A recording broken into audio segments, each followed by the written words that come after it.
What if the first kings didn't rise from tribes or conquest, but fell from the heavens?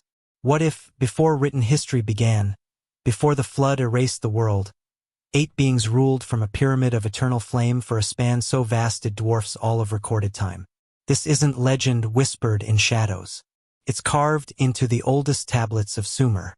The Sumerian king list names them one after another: Alulim, Alalgar, and Menluana, and Mengalana, Demusid, Ensipadzadana, and Mendarana, Uber-Tutu. 8 immortal kings, each reign measured not in decades or centuries, but in tens of thousands of years. Together, 241,200 years. A span that eclipses every empire, every dynasty, every civilization we know. And then, without warning, the record stops. One sentence ends it all. Then the flood swept over. How could ancient scribes carve such impossible numbers with such precision? Were these truly kings or something far older? The Anunnaki, those who came from the heavens. And if their rule was real, what did they leave behind? Not just in ruins, but in us. Tonight, we uncover the ziggurat of flame. We walk among the 8 statues that guard its base, their faces turned eternally toward constellations that mirror their positions perfectly. We step into the age before the flood, and we ask the forbidden question: did humanity once live under the rule of gods? Before pyramids rose, before cities carved names into clay, there were kings. Not kings as we understand them today, mortal men grasping for power, but being said to rule for cycles so long the stars themselves completed their rotations above them. The Sumerian tablets begin with this declaration: when kingship descended from heaven, it was an eridu, a statement both simple and astonishing, a claim that rulership itself was not invented but delivered. This is where our story begins, with a discovery that should not exist. In the shadow deserts of ancient Mesopotamia, archaeologists uncovered something that defies every timeline we've constructed. A pyramid, charred black by fire and time, half buried beneath centuries of sand. But this was no ordinary ruin. At its summit, a flame still burns. Around it stand 8 statues, carved with a precision that surpasses even the craftsmanship of Egypt's Old Kingdom. Each figure faces outward, eternally vigilant, their stone eyes fixed on the horizon. And when night falls, the mystery deepens. The constellations above them form the same pattern, as if the stars themselves were placed to honor these forgotten rulers. The pyramid is small by Egyptian standards, its base scarcely larger than a temple courtyard. Yet the inscriptions that spiral up its sides tell a story that eclipses all of known history. Wedge-shaped cuneiform pressed into basalt that has survived millennia of erosion lists the names of 8 kings and the staggering lengths of their reigns. 28,800 years for Alulim, 36,000 for Alalgar, 43,200 for Menluana. To the modern mind, these numbers are absurd. No human can live so long. No dynasty can stretch across such cosmic spans of time. And yet, the same tablets that record these impossible reigns also list kings who came after the flood. Kings whose reigns are measured in mortal decades. Kings we can verify through excavation and cross-reference with other ancient texts. If the later half of the record is trustworthy, if post-flood rulers can be confirmed with our spades and brushes, why should we dismiss what came before? This is the paradox that sits at the heart of the mystery. Before the flood, kings with lifespans beyond comprehension. After the flood, kings bound by human mortality. Between them, a single dividing line. Then the flood swept over. Scholars, of course, have offered explanations. They say the first kings are symbolic, that the numbers are metaphors, cosmic cycles disguised as human reigns. But if that is true, why are the figures so precise? Why do they align perfectly with a measurement the Sumerians called the sar, a unit equal to 3,600 years, the foundation of their entire mathematical system? Alulim ruled for 28,800 years, exactly 8 sar. Alalgar ruled for 36,000 years, exactly 10 sar. The pattern is deliberate. This is not poetic exaggeration.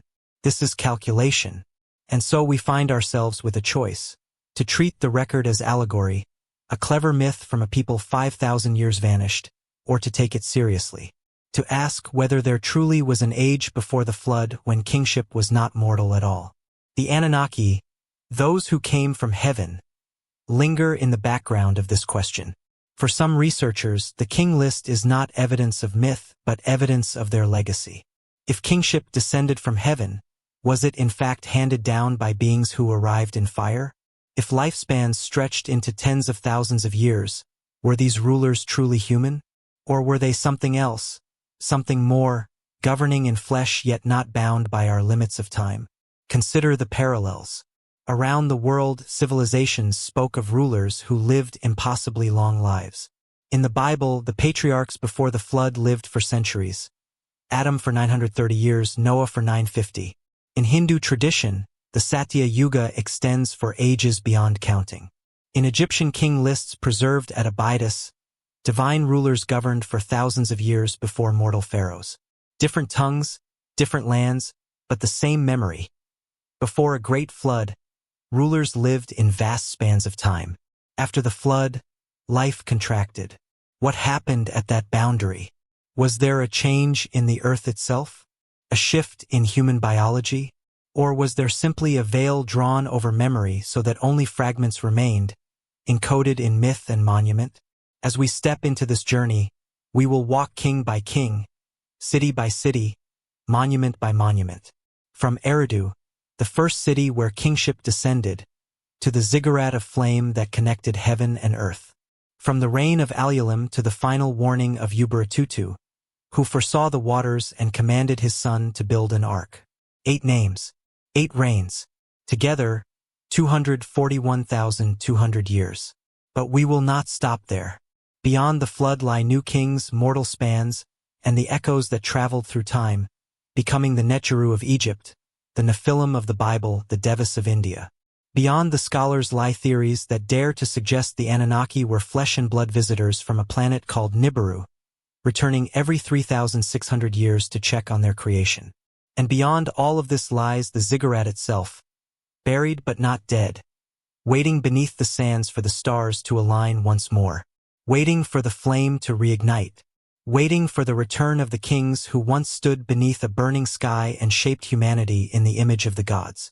This is the story of the age before the flood, the age of fire and starlight, the age when kingship descended from heaven and ruled until the waters swept it all away. Long before the archaeologists arrived with their brushes and cameras, long before the desert sands concealed the truth beneath shifting dunes, there was a night when the sky itself split open. Rewind.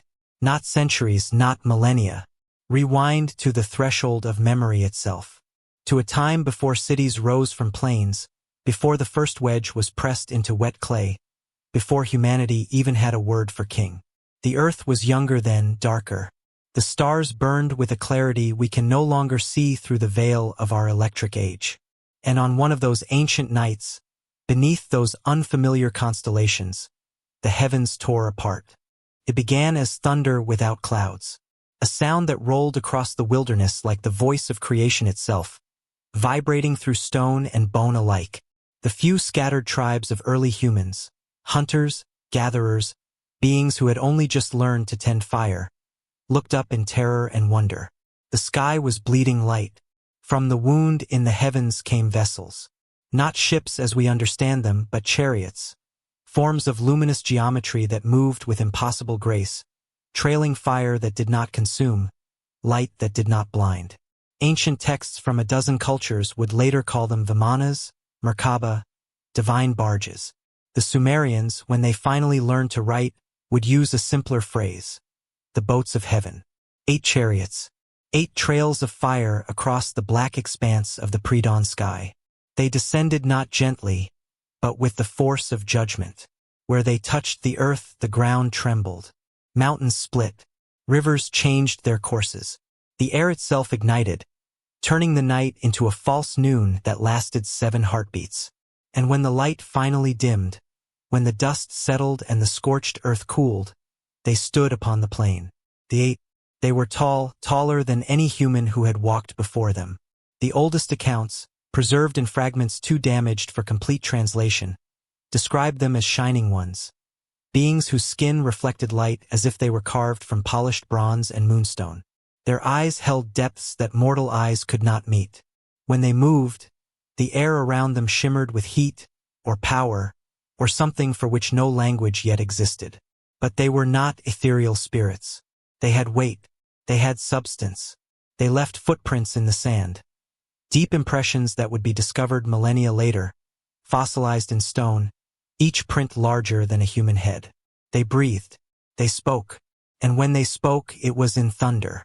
"Here," the first one said, his voice resonating not just in the air, but in the chests of every living thing within 100 miles. "Here we begin." The place they chose was unremarkable. A stretch of marshland where two rivers converged, creating fertile ground between channels of water. The humans who witnessed the arrival would later name it Eridu, the first city, the place where civilization was born. But birth is rarely gentle. The 8 moved with purpose. Each took a position around the empty plain, forming a pattern that would not be understood until astronomers thousands of years later mapped the same configuration in the stars above. They raised their hands, or what appeared to be hands, and from their palms came light. Not the warm light of fire, but something colder, more precise. It cut through rock as if stone were water. Diffused sand into glass. It shaped the earth itself to their will. Alulim stood at the northern point, the tallest, his presence radiating what the ancients would call knowledge. When he moved, the very atoms seemed to arrange themselves in his wake, creating order from chaos. Alalgar took the south, embodiment of law, his voice like iron forging iron, establishing boundaries that even the elements dared not cross. To the east stood Enmenluana, whose essence pulsed with creation.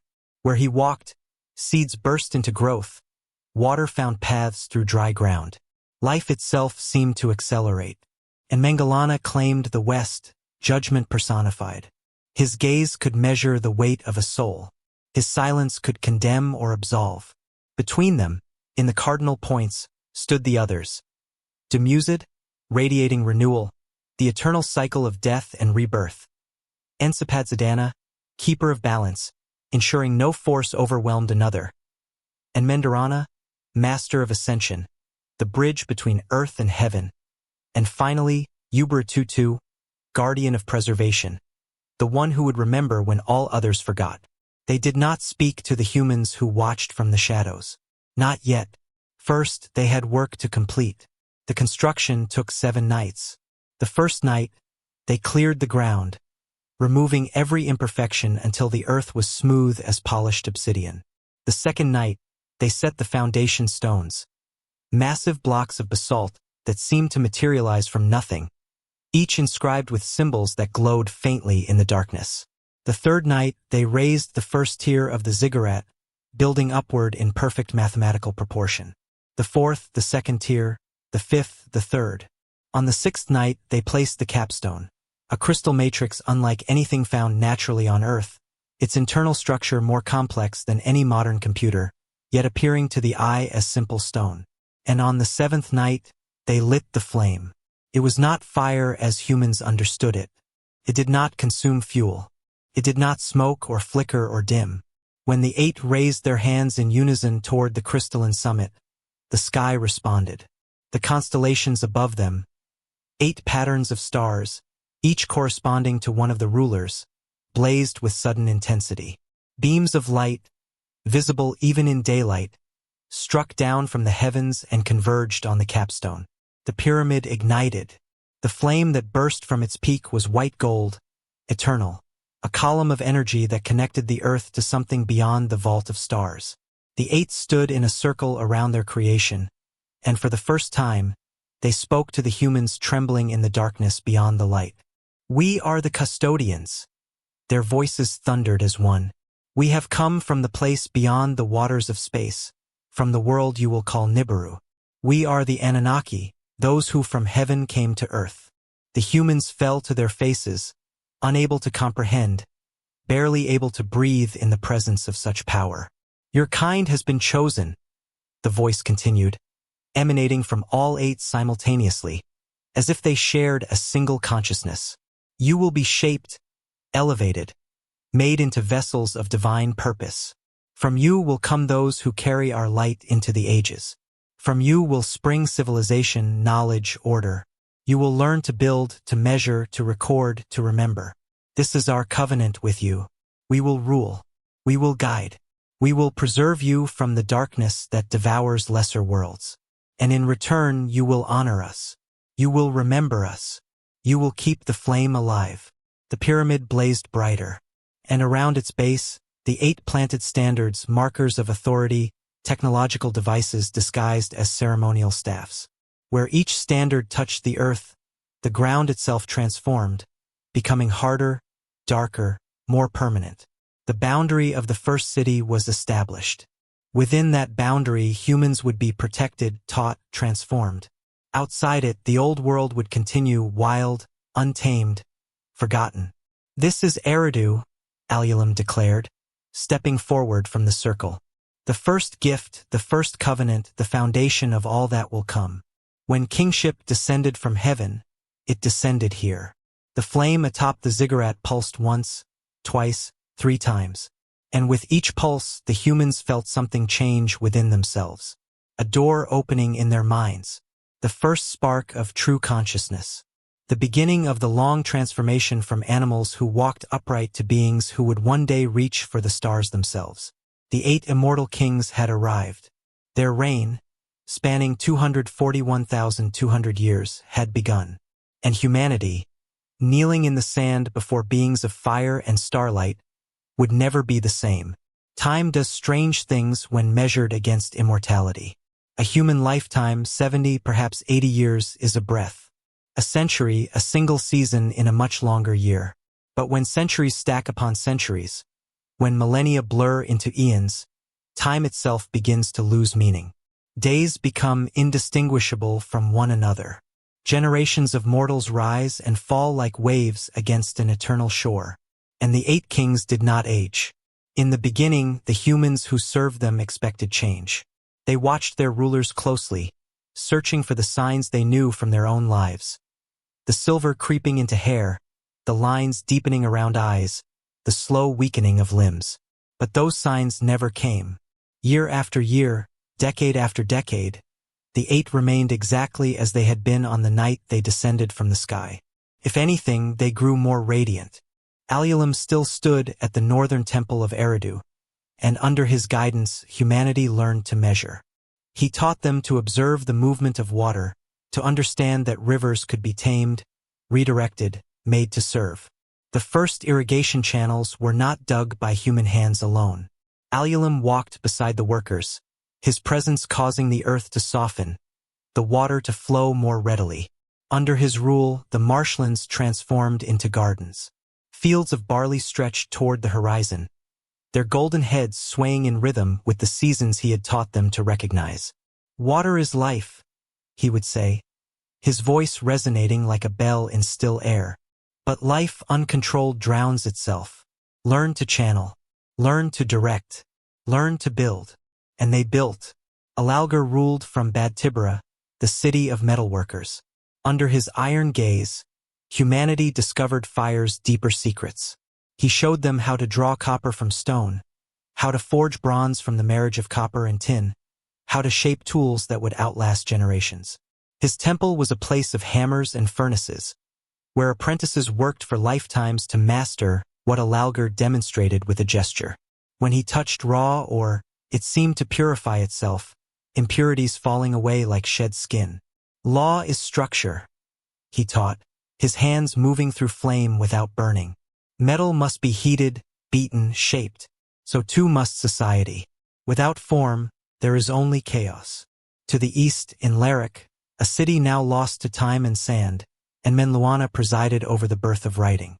The first symbols were not carved into clay tablets, but drawn in the air by his luminous fingers, patterns of light that lingered for heartbeats before fading. The scribes learned to copy what he showed them, pressing wedges into soft clay, transforming thought into permanent form. With writing came memory, with memory came history, and with history came the terrible realization.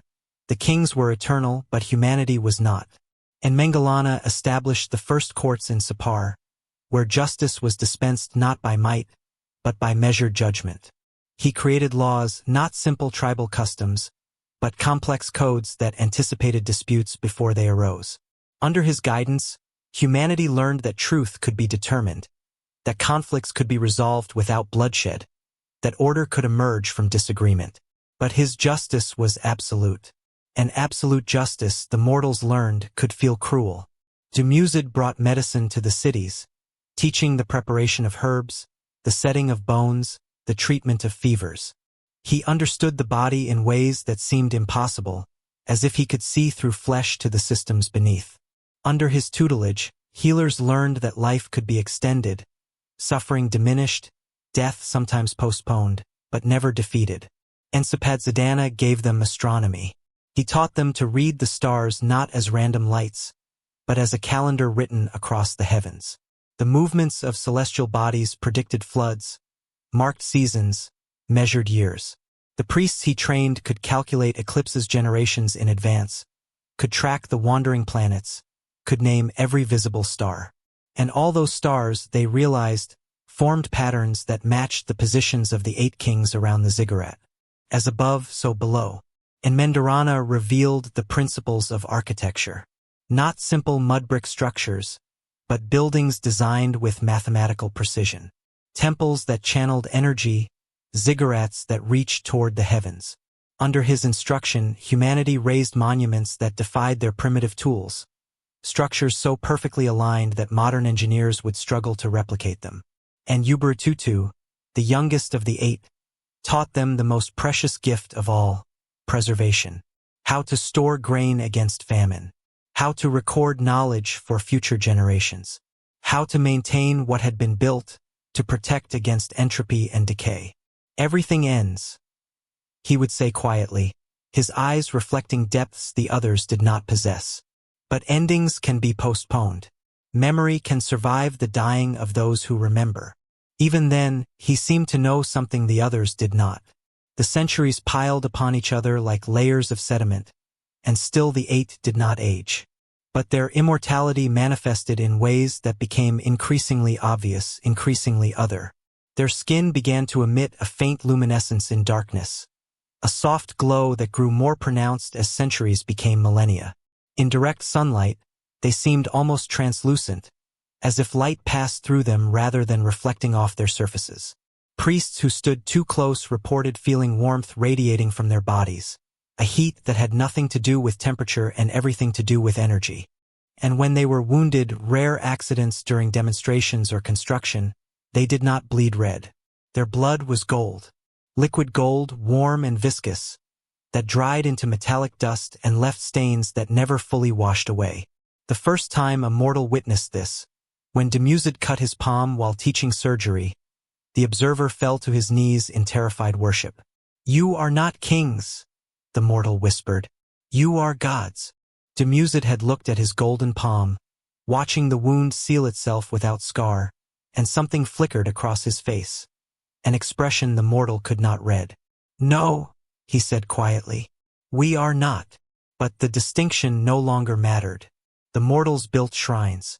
Small at first, corners of rooms set aside with offerings of grain and bronze, then larger structures, then temples that rivaled the king's own residences. They created rituals, prayers, ceremonies. They gave the 8 new names, epithets that spoke of divinity. Alulim the Eternal, Alalgar the Unyielding, and Menluana the Illuminator. The 8 did not encourage this worship, but they did not stop it either. And as the worship grew, something else began to grow with it. Distance. The first whispers of discontent did not come from the mortals, but from the immortals themselves. In the council chamber beneath the ziggurat, where the 8 gathered when the stars aligned, voices began to rise in disagreement. Not angry, not yet, but strained, carrying the weight of differences that had calcified over millennia. "They ask for more," and Menluana said during one such gathering, his luminous form pacing the chamber's perimeter. "Knowledge of the deeper sciences, the principles behind the flame, the mathematics of the stars beyond what we've shown them. And you want to give it to them?" Alalgar replied, his voice flat as hammered bronze. To hand them power they cannot control? How will they learn control if we never grant them the opportunity to practice it? How will anything survive if we grant them the power to destroy themselves? The debate was old as the rain itself. But it was growing sharper with each passing century. Some of the 8 saw humanity's advancement as the purpose of their presence. Others saw it as a danger that must be carefully managed. And the longer they ruled, the more entrenched each position became. Demused, who had saved countless mortal lives, spoke softly. We are watching them die. Every generation we watch them die. Perhaps if we shared more, if we gave them the gift of extended life. No, Ubuntu's voice cut through the chamber with unexpected force. The youngest of the 8 rarely spoke in council, but when he did, the others listened. Some gifts become curses.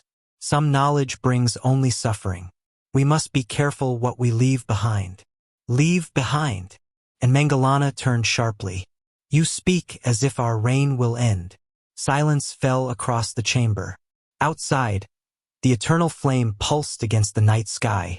Inside, 8 immortal beings looked at one another, and for the first time in their long existence, uncertainty flickered between them. Everything ends, Ubuntu repeated, echoing the lesson he had taught mortals for millennia. Even us, perhaps especially us. The flame atop the ziggurat flickered, just once, just for a heartbeat, but all 8 of them felt it.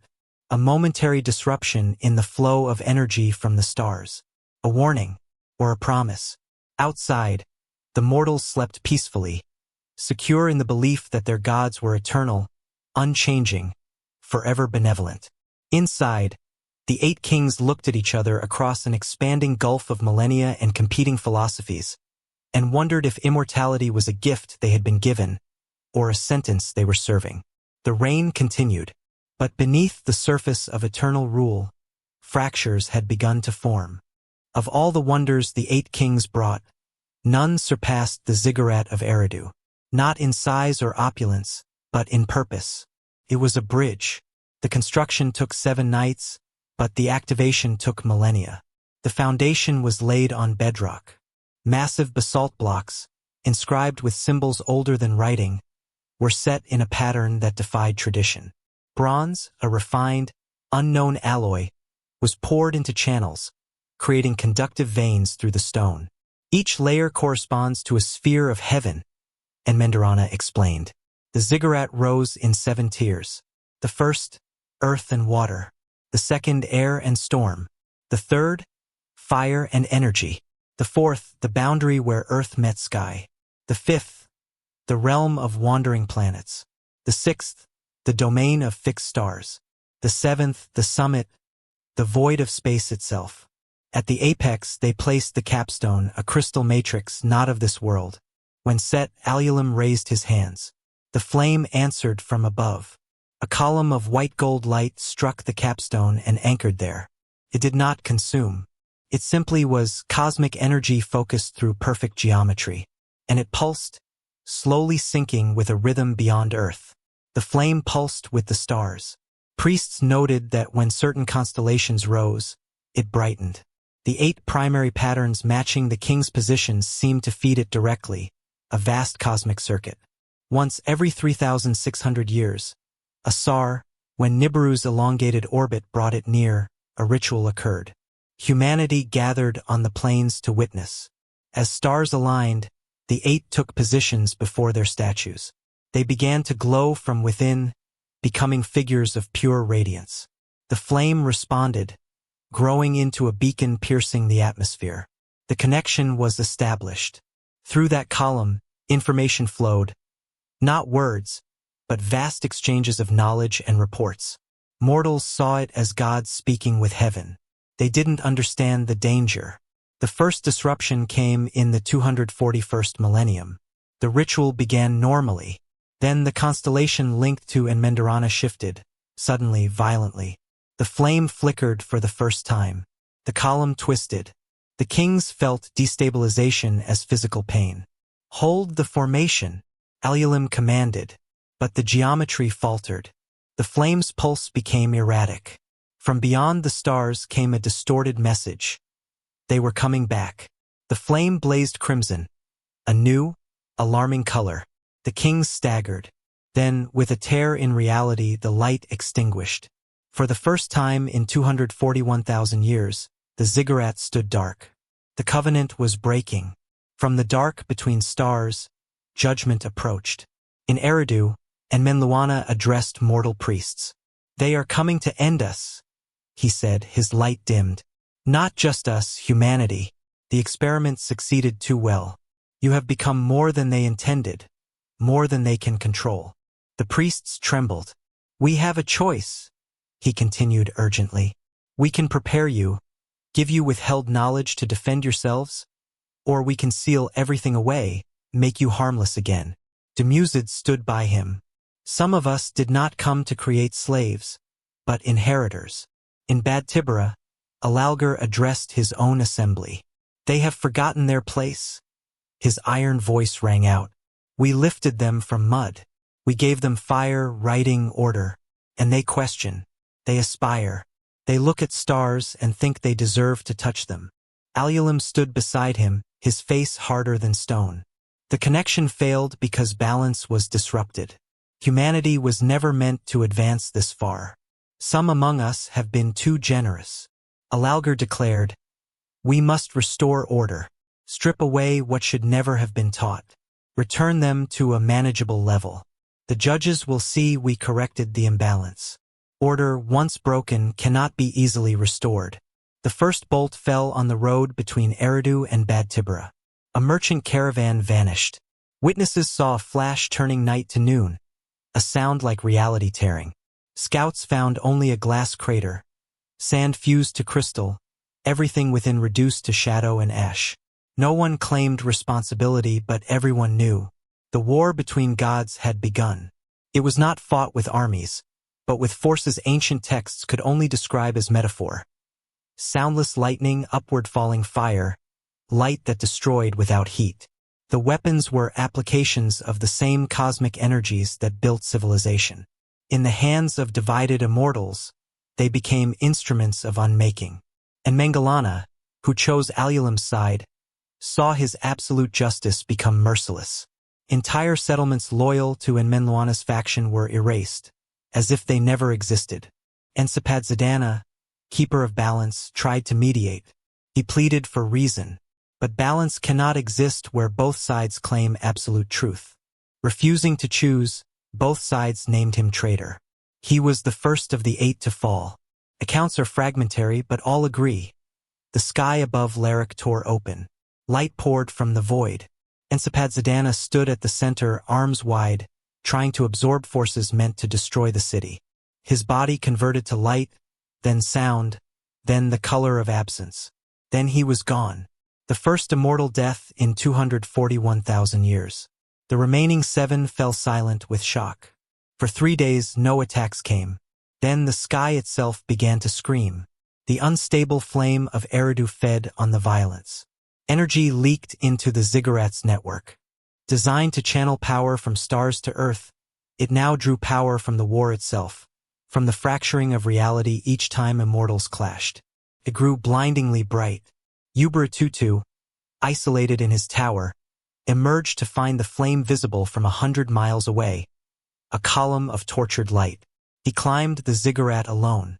At the summit, he placed his hands on the cracking capstone and felt the feedback. The structure was overloading. The crystal matrix was fracturing.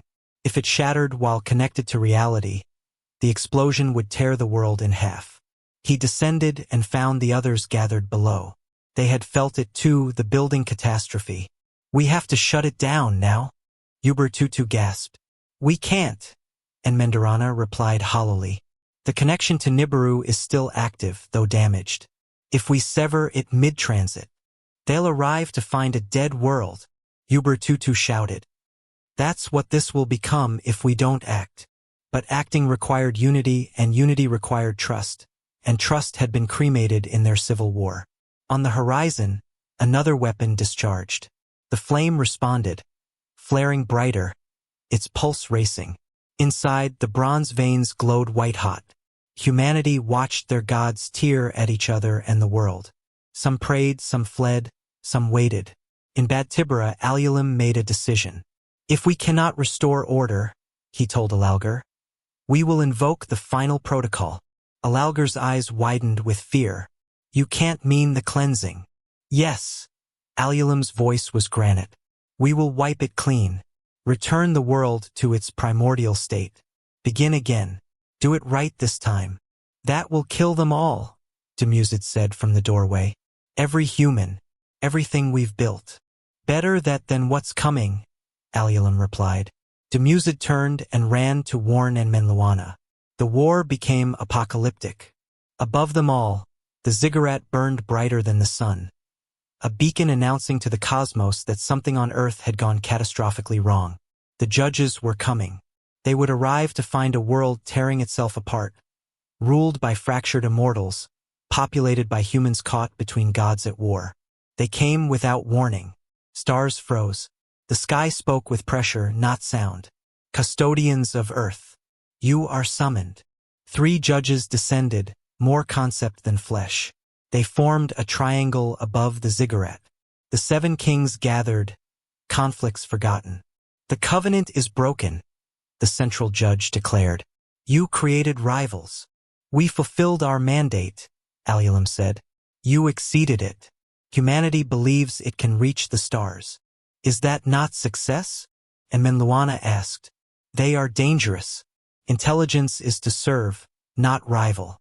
Creation that rivals its creator becomes slave or successor. No third path. Let them be successors. Demuzid cried. You decide nothing. The connection ends. The judges struck the capstone with a null force. The flame screamed. The kings fell, their golden blood cooling. They felt mortal. The flame died. The kings are recalled. Your reign ends. And humanity? Demuzid whispered. Terminated. The world will be cleansed. Survivors will forget. No, said Ubertutu. Consent is irrelevant. A vision struck Ubertutu. Drowning world, erased civilizations, humanity perishing.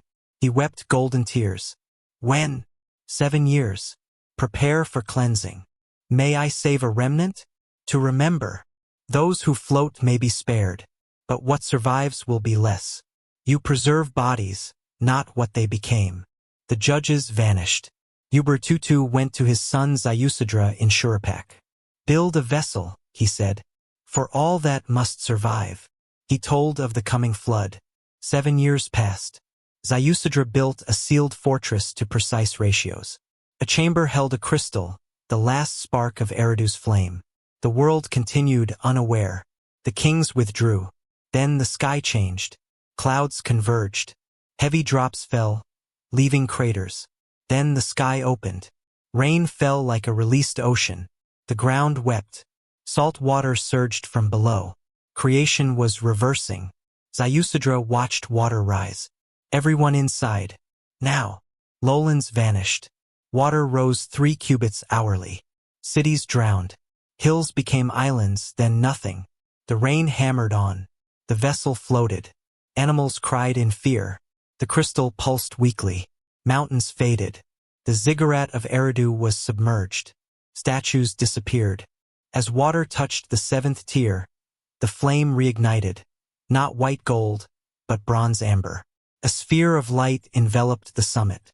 The kings felt its final pulse. Alulim and Alalgar chose ascension. Pale light took them skyward. Enmenluana and Enmendarana entered sarcophagi, petrifying to sleep. Demuzid walked into the flood, dispersing. Enmengalana vanished. Ubertutu climbed.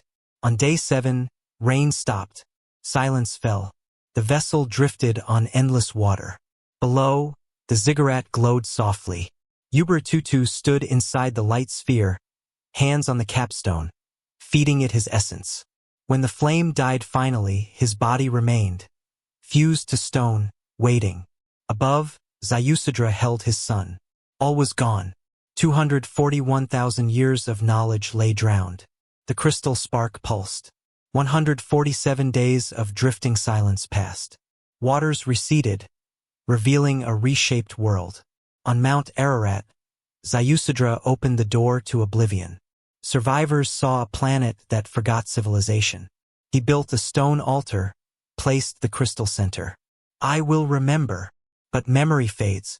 The first generation believed his stories. The second questioned. The third called it metaphor.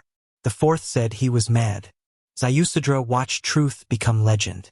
Lifespans shortened, 900 to 400 years. Kingship returned, but mortal decades, not millennia. The Sumerian king list later showed the break. Before the flood, tens of thousands of years. After, centuries. Memory fragmented into story. Stories traveled. Tribes carried them from Ararat. In Egypt, they became Netjeru, divine kings before inundation. In Israel, Nephilim, giants before the flood. In the East, Devas guiding long yugas. Same memory, different names. In the 19th century, archaeologists found tablets. King lists from Sumer, Egypt, Genesis, Hindu Puranas. Parallels were undeniable. Vast lifespans before flood, shortened after. 8 rulers appeared repeatedly. In 1922, the Weld-Blundell prism was unearthed. Scholars saw 241,200 years, 8 kings, precise numbers. They called it allegory. But the numbers aligned perfectly with the 3,600-year SAR. Late 20th century satellite imaging revealed anomalies under Iraqi deserts. Ground-penetrating radar showed structures predating Sumer. Excavations began slowly. They found a ziggurat of basalt and bronze with impossible ratios. At its base, 8 statues in a perfect octagon, facing cardinal directions. The statues felt resonant, familiar. At the summit, they found the shattered capstone. Even broken, it emitted a faint electromagnetic pulse. 0.00000001 hertz. A heartbeat struggling to continue. The ziggurat was not dead. It waited. At night, excavation teams dreamed the same dream. 8 figures, a flaming pyramid, shifting stars, a felt voice. When the stars align again, the covenant will renew. Beneath the sand, in the central chamber, Ubiratutu remained fused to the capstone. Perfectly preserved, eyes open, watching, waiting. The flood ended his age, not his vigil. 3,600 years per cycle. The last alignment was circa 1600 BCE, when Bronze Age civilizations collapsed. The next alignment approaches. When it comes, when stars lock into position for the first time since the judges severed the connection, the sleeping technology will awaken. The archaeologists will discover some things do not die. They sleep. Kitt Peak National Observatory, Arizona, March. Dr. Sarah Chun saw an anomaly at 3:47 a.m., a gravitational distortion in the outer solar system. Something massive approached from beyond the Kuiper belt. Orbital period, approximately 3,600 years. Mass, 4 times Earth. Trajectory inbound. She checked historical records. Gravitational fluctuations in 1600 BCE, 5200 BCE. The pattern was clear. Every 3,600 years, something passed through. Nibiru was real. She reached for her phone, trembling. This would rewrite everything. It raised a terrifying question. If the planet was real, what else was? The expedition drilled for 3 days before breaking into the chamber. Dr. Hassan Rashid stared into the pit. A hollow space 30 meters down, sealed for millennia.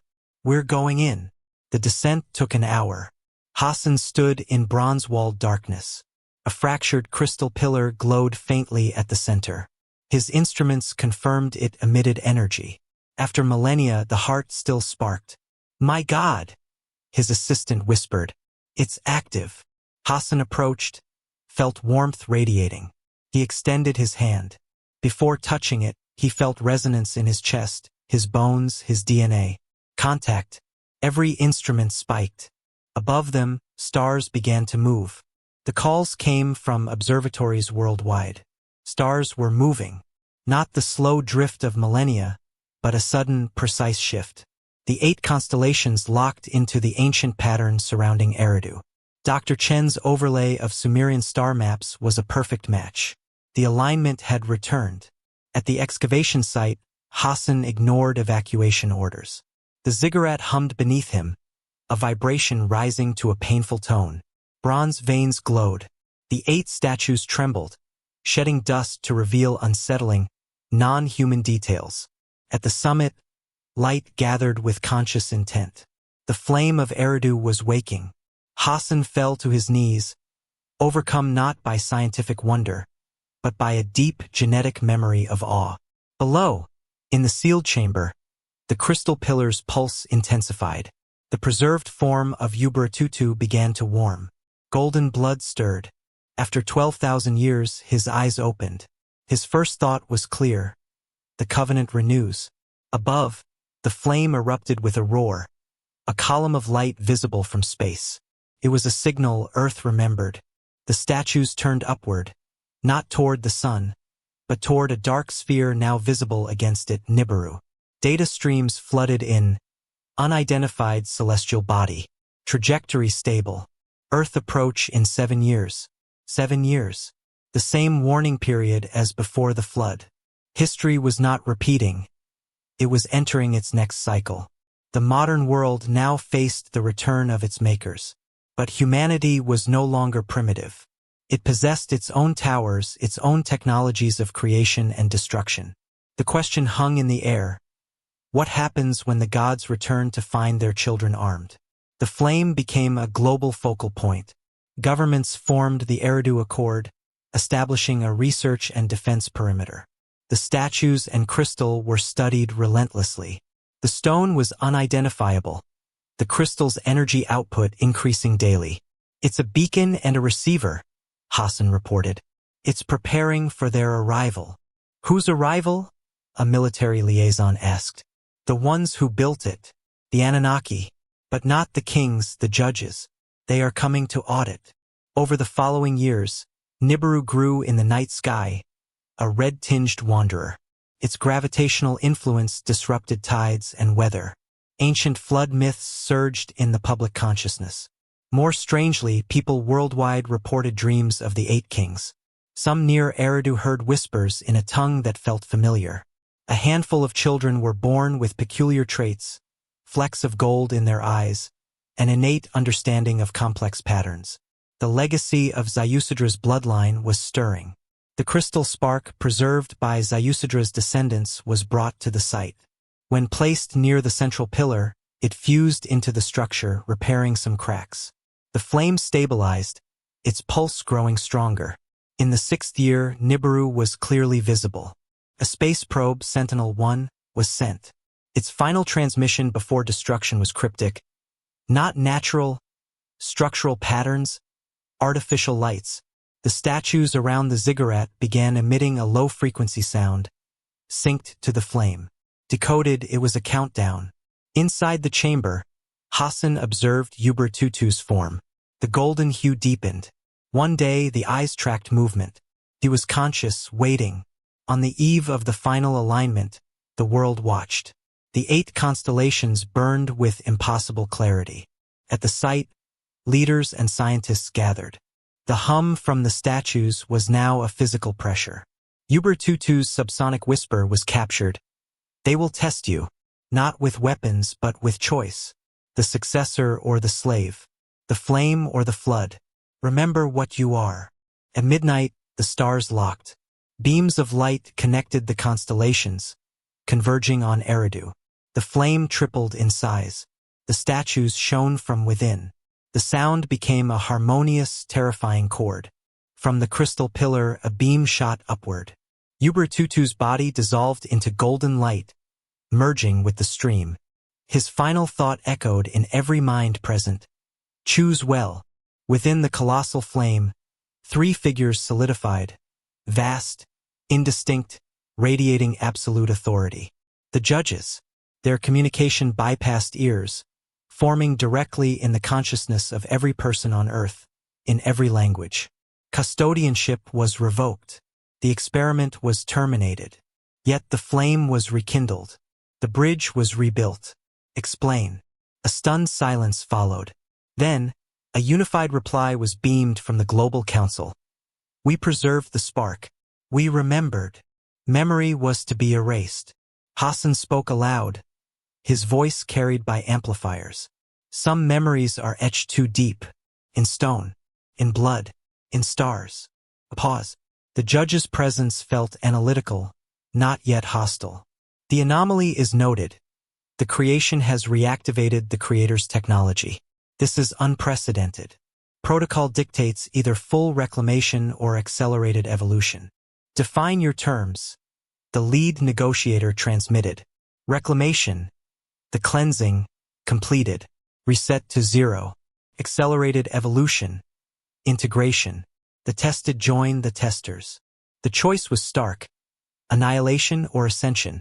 Slavery or succession. You have one orbit to decide. When Nibiru reaches perihelion, the choice will be executed. The flame will be the conduit. The luminous figures dissolved.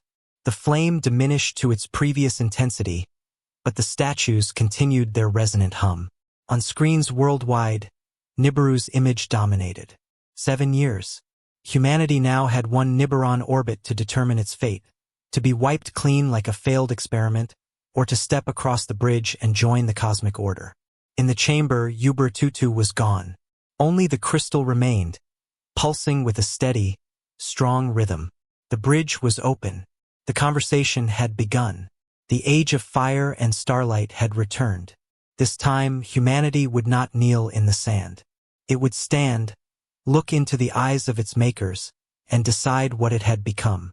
The answer would determine whether the flame illuminated a new dawn, or whether the long-delayed flood would finally finish its work. The world plunged into a frenzy of debate, research, and preparation. The Eridu Accord became a global governing body. Science and spirituality collided as humanity raced to understand the rules of a game it never knew it was playing. The countdown had begun. The final test awaited. The 7-year deadline settled over humanity.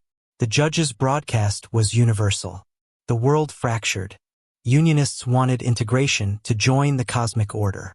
Preservationists fought for independence. Reclaimists believed humanity was flawed and deserved the cleansing.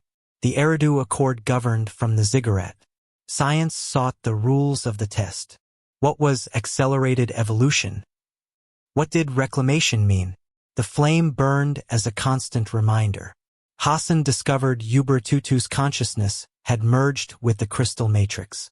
By interfacing, one could access his memories. The last king had become the ziggurat's record. We can learn from him, Hassan told the council. He knows the criteria.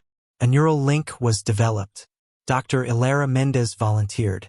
She experienced the final days before the flood. The 8th division, the failed connection, the judge's arrival. She felt Uber-Tutu's grief. Most importantly, she sensed the judge's metric. Coherence. They measure a civilization's coherence, Ilara reported, shaken. Its unity of purpose, alignment of action with values, its capacity for self-governance without self-destruction. The 8 failed because they fractured. Humanity failed because it was elevated beyond its coherence. We became intelligent but not wise, powerful but not unified. This was the guiding principle. The test was of societal maturity, not technology. Could humanity demonstrate enough coherence to be trusted with greater knowledge? The challenge was immense. Global conflicts, disparities, divides all pointed to failure. The Accord initiated projects. Memory integration to share Uber-Tutu's memories globally, hoping shared history would forge shared purpose. Coherence networks to mediate disputes using Anunnaki-derived algorithms, and the Flame Project to stabilize Earth's climate against Nibiru's disruptions. Nibiru grew larger. Its geometric surface confirmed it was not natural, a world ship. This approach caused psychic tides. Dreams intensified. More children were born with the Zayusadra gene, golden traits. Year 3. Reclaimists tried to destroy the ziggurat, believing its destruction would trigger the cleansing as divine mercy. They were stopped, but the attack revealed a sickness. A segment of humanity desired its own erasure. The global response, however, was unified condemnation. For the first time, humanity presented a coherent front. The flame pulsed brighter that night. Year 5. The interface yielded another clue. Ilara accessed a simulation, a test scenario left by the judges. A virtual planet was dying. Humanity had to choose a unified solution in 7 days. Humanity failed. Nations bickered in the sim. Ideological blocks formed. The virtual planet died. The judgment was incoherent. The flame dimmed for 24 hours. Despair followed. From failure came revelation. The problem was the decision-making structure. Humanity was not a single mind. The judges, perhaps, were. A radical proposal emerged. The consensus mesh. A voluntary global neural network to achieve a temporary hive mind, allowing decisions with perfect coherence. Was this the next evolutionary step? Was this accelerated evolution? Protests erupted. Preservationists gained billions. Unionists argued it was the only way. The world neared a new civil war. Year 6. Nibiru filled a quarter of the night sky. Its gravitational effects were catastrophic. Earthquakes, eruptions, and megastorms became weekly.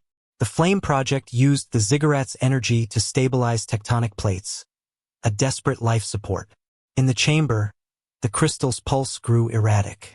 Hassan received a faint communication from Ubertutu's essence. They are not testing your ability to become them. They are testing your ability to remain yourselves, yet achieve coherence. Do not erase what makes you human. Synthesize it. The message changed everything. The goal was not to become a single mind, but many minds working as one. A symphony, not a monotone. The accord shifted. The Symphony Project was born. It used the neural network not to create consensus, but to enhance empathy, to allow perspectives to be shared without erasure. It was a tool for profound dialogue. A second simulation was triggered.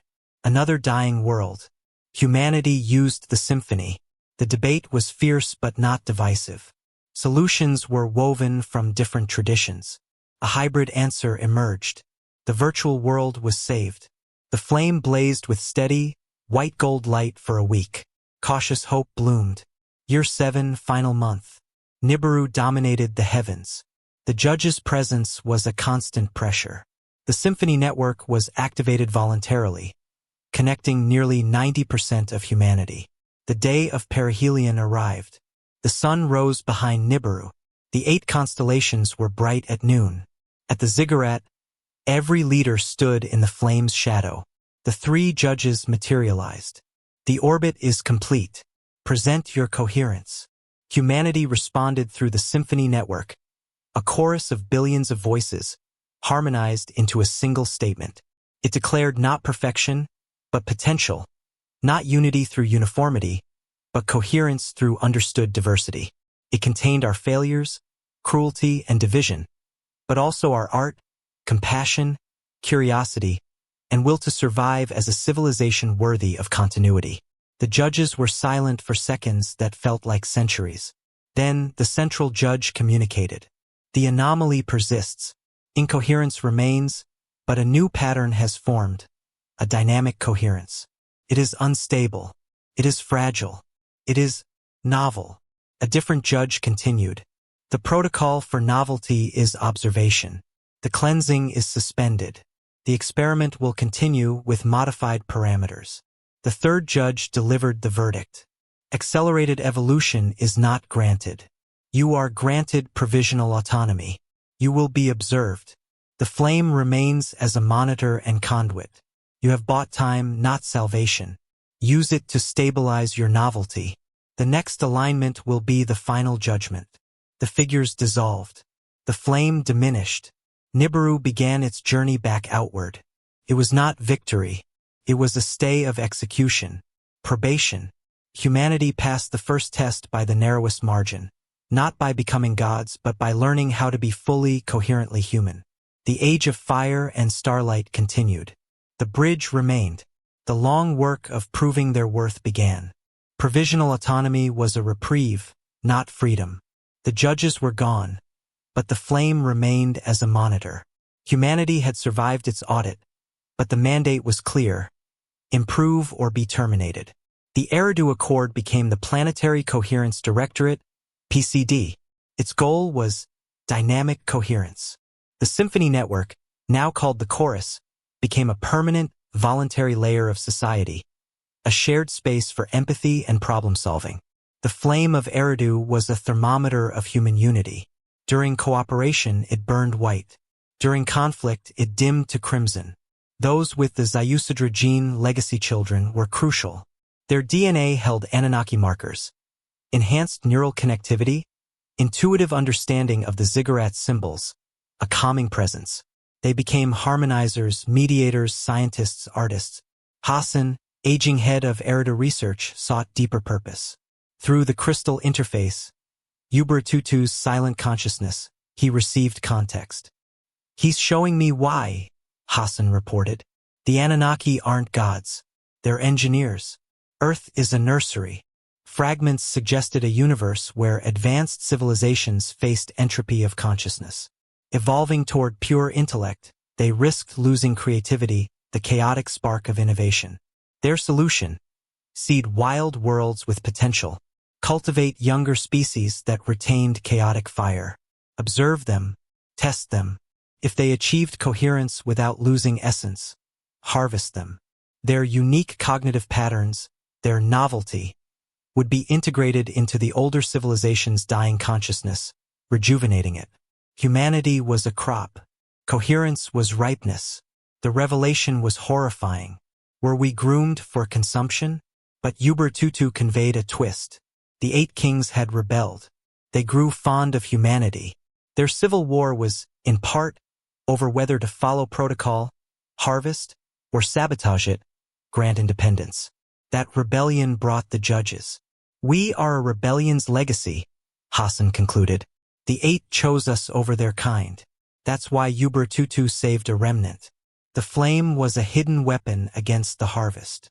The PCD's mission became dual: achieve coherence to survive the next judgment, and find a way to assert true independence, escape the cycle. The flame was both leash and key. Could its energy create a cognitive barrier, hiding humanity's novelty from the judges? Years passed. A second generation of legacy children matured. One, Lyra, could interface directly with the statues. She heard their hum as distinct voices, echoes of the 8. The statues were stasis anchors. Each contained the dormant essence of a king. Enmenluana and Enmendarana were here, beneath Eridu. The others were buried at their city sites. "This is their fallback plan," Lyra communicated, her eyes golden. "They anchored themselves to Earth, hiding from the judge's recall. They waited for humanity to wake them. A new objective, the awakening. Reactivate the 8 for allies who understood the judge's technology." But it was a risk. The kings had been divided. Would they help or resume their war? The PCD debated. The flame's behavior decided it. As barrier research progressed, the flame showed interference patterns. It was detecting the work. The monitor was active. Stealth was running out. In year 42 of autonomy, they attempted a limited awakening. Targeting Enmenluana's statue, they channeled human creative thought, art, music, physics into the stone. It worked. The statue's surface softened. A vast consciousness brushed the chorus. "You have grown," Enmenluana's thought resonated. "You are loud, and bright, and different." Communication was slow. Enmenluana confirmed, "Anunnaki harvest consciousness." The 8 were dissidents promoting coevolution. Their punishment was dissolution. The judges are gardeners. They prune. They do not negotiate. Your autonomy is an illusion. They wait for you to ripen. The flame is their censor. To sever it is to declare war. Can we win a war? No, but you can hide. As we hid, the network ziggurat cities can be reconfigured. A cloak, not a bridge. It requires all 8 anchors. Wake the others, even those who disagreed. The crisis, waking Alulim and Alalgar, the authoritarians who favored the cleansing. Would they help or try to reassert control? There was no choice. The clock ticked. Nibiru would return. Awakening teams went to buried sites. The process tailored to each king's essence. For Alalgar, patterns of perfect law. For Demused, cycles of life. One by one, ancient minds stirred. The world felt them, a deepening of reality. The final awakening was Alulim's. in Eridu's first temple ruins. They used patterns of foundational order. His awakening was a wave. Authority radiated. The symphony network went silent, overridden. "You have been busy," Alulim's thought boomed. "You seek to hide from heaven. A foolish gamble. The garden is the only safety." The schism began. The other 7 engaged in a psychic debate. Humanity listened to via the chorus. And Menluana, "We chose this path. They are not a crop. They are a conversation." Alulim, "A conversation that will get them erased. Compliance is survival." Demused, "Survival as what? A preserved specimen? We taught them to reach. Let them reach." Alalgar, "They reach beyond their grasp. Order must be imposed." Ubertutu's faint voice, "I imposed nothing. I preserved. They have preserved themselves. They have earned the right to choose." The debate raged. The flame flickered violently, strobing the world in light and shadow. Finally, consensus emerged from a shared memory, the floodwaters rising, their collective failure. Alulim's resistance faded. "The waters rose because we were divided. We will not be divided again. Our fate is bound to theirs. We will help you weave the cloak." The 8 united. Their combined consciousness, channeled through ancient sites and the symphony, began reconfiguration. The flame had to be extinguished perfectly, without triggering an alert. The only way, redirect its energy into the cloak. The process would take years. It would leave Earth blind to the cosmos, and the cosmos blind to Earth. Ultimate isolation. As work began, Nibiru registered the anomaly. The flame's signal distorted. From deep space, a singular thought message arrived from the judges. Interference detected. Cease deviation. Resume baseline coherence growth. Final warning. Stop building the cloak, or the cleansing would begin early. Humanity and its once gods faced a choice. Obey and remain a monitored experiment, or gamble everything on going dark. The 8 voted through their statues. The PCD voted through the chorus. The legacy children voted with intuition. The result was unanimous. The work continued. The countdown to a different kind of flood began. The judge's final warning was real. Days later, the sky bled light. A solar storm of impossible precision, the scourge, aimed to strip Earth's atmosphere and cripple technology. It was a corrective measure, not the full cleansing. The cloak was half-woven. Stopping left it useless. Continuing meant taking the hit unprotected. The 8 decided to absorb the strike. Their stasis anchors would channel the energy into the ancient bronze basalt networks, likely shattering them. But it would buy time. A king protects his kingdom. Alulim's thought resonated. Even a failed king. On the predicted hour, a violet ribbon of energy connected horizon to zenith. From 8 points globally, golden light pillars erupted to meet it. The collision was silent and blinding. 7 minutes of white day. When it faded, the scourge was gone. The 8 pillars were ghostly flickers. The statues were cracked, their hum silent. The 8's presence had vanished. They sacrificed their second awakening to shield the project. The work, now solely human, accelerated. The cloak was 3 layers. The veil, psychic dampener, the mirror, energetic deflector, and the anchor, repurposed ziggurat network. Legacy children like Lyra became vital conductors, weaving patterns with instinctual precision. The flame of Eridu was the final problem, the judge's direct tap. Extinguishing it would trigger immediate response. The solution was substitution. Using Ubertutu's crystal, they crafted a fake signal, a psychic recording of baseline coherence, to loop to the judges. The real flame would be inverted, its energy pulled inward to power the cloak. The day of the great masking arrived. The symphony network was at full capacity. At Eridu, Hassan and Lyra stood before the capstone. "We are about to make ourselves invisible to the universe," Lyra said. "Or blow out the only candle in a dark room," Hassan replied. "Proceed." A global chant of shared intent flowed through the chorus. The flame wavered, then folded inward into the capstone. Darkness fell briefly. Then, a soft, silvery luminescence bloomed from the ground up, the cloak settling.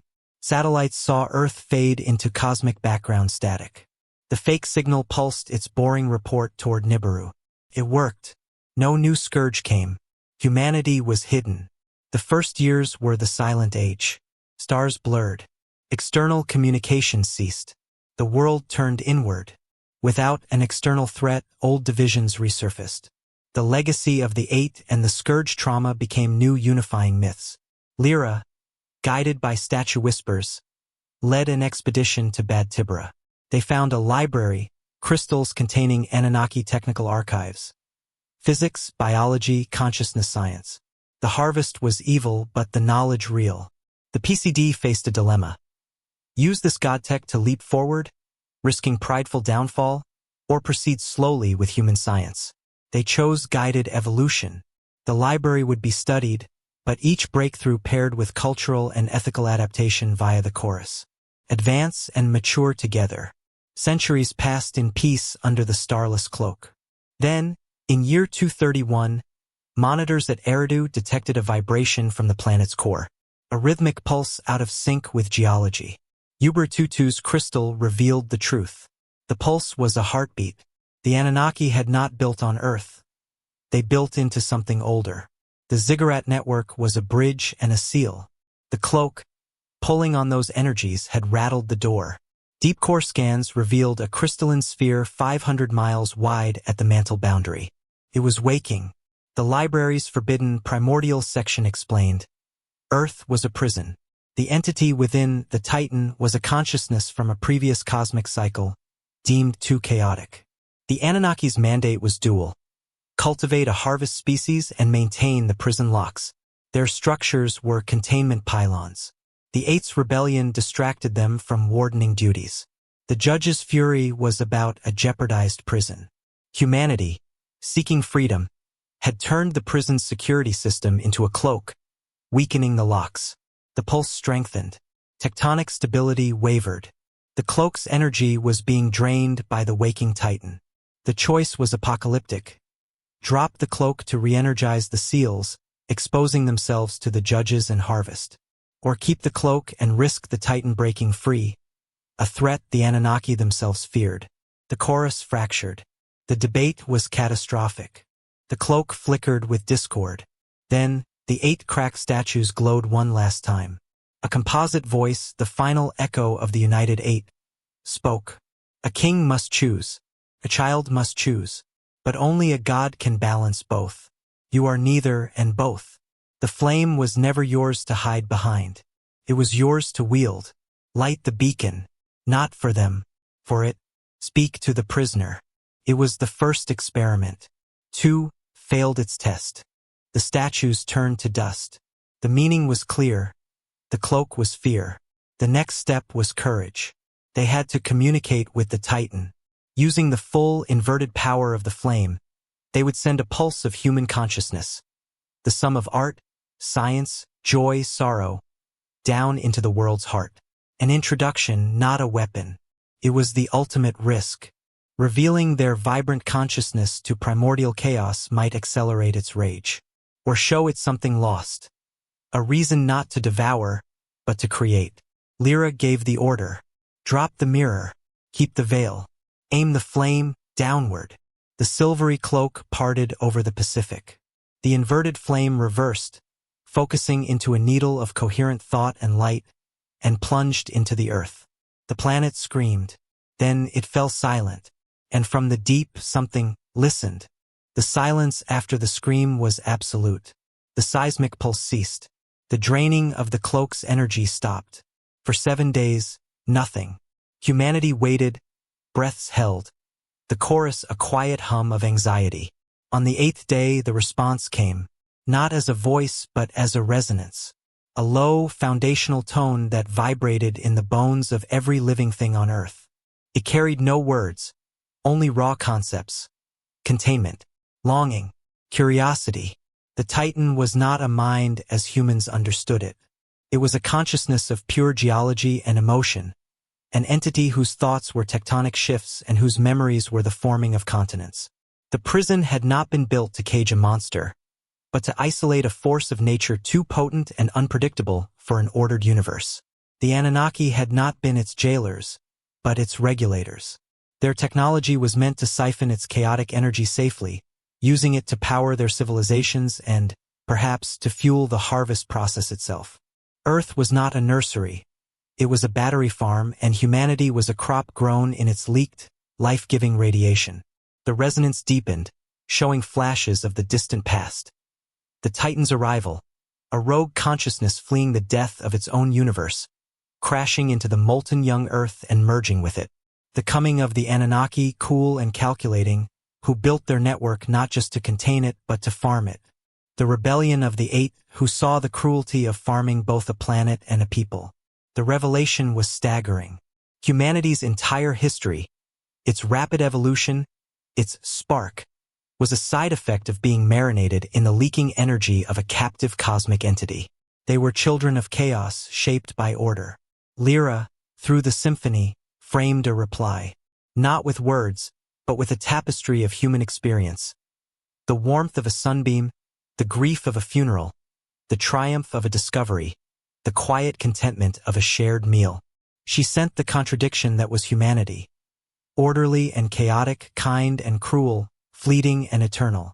The Titan's response was a wave of recognition.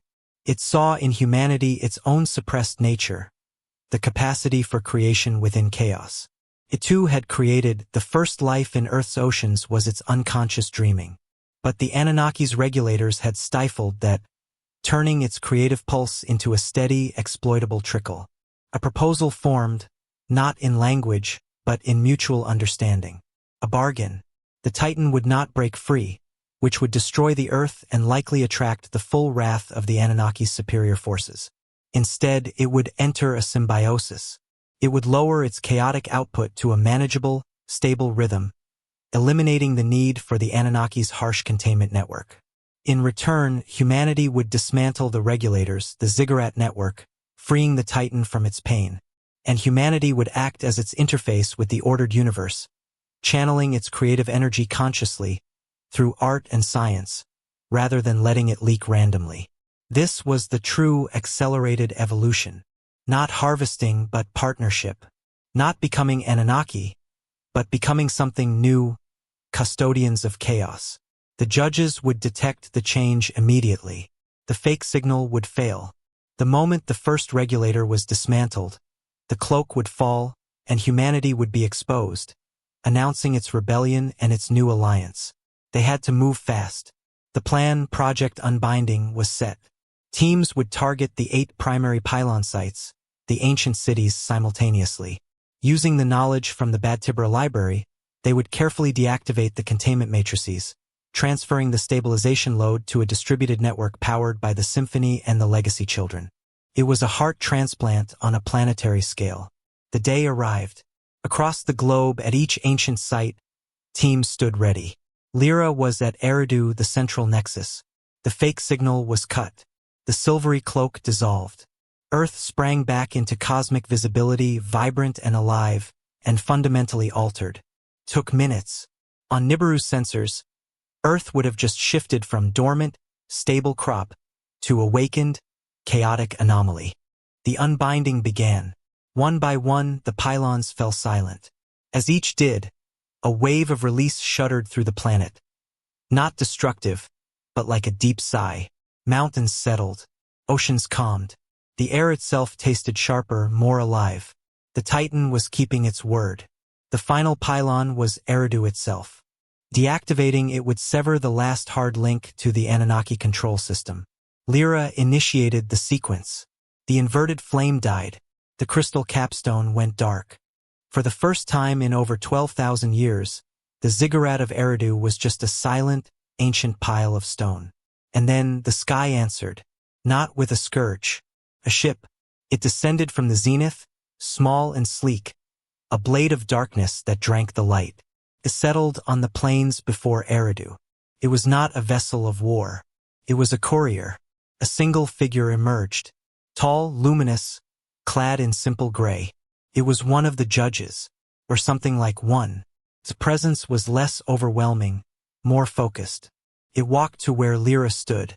His communication was direct, efficient. The experiment has produced a persistent anomaly. The resource is now self-regulating in partnership with the cultivated secondary consciousness.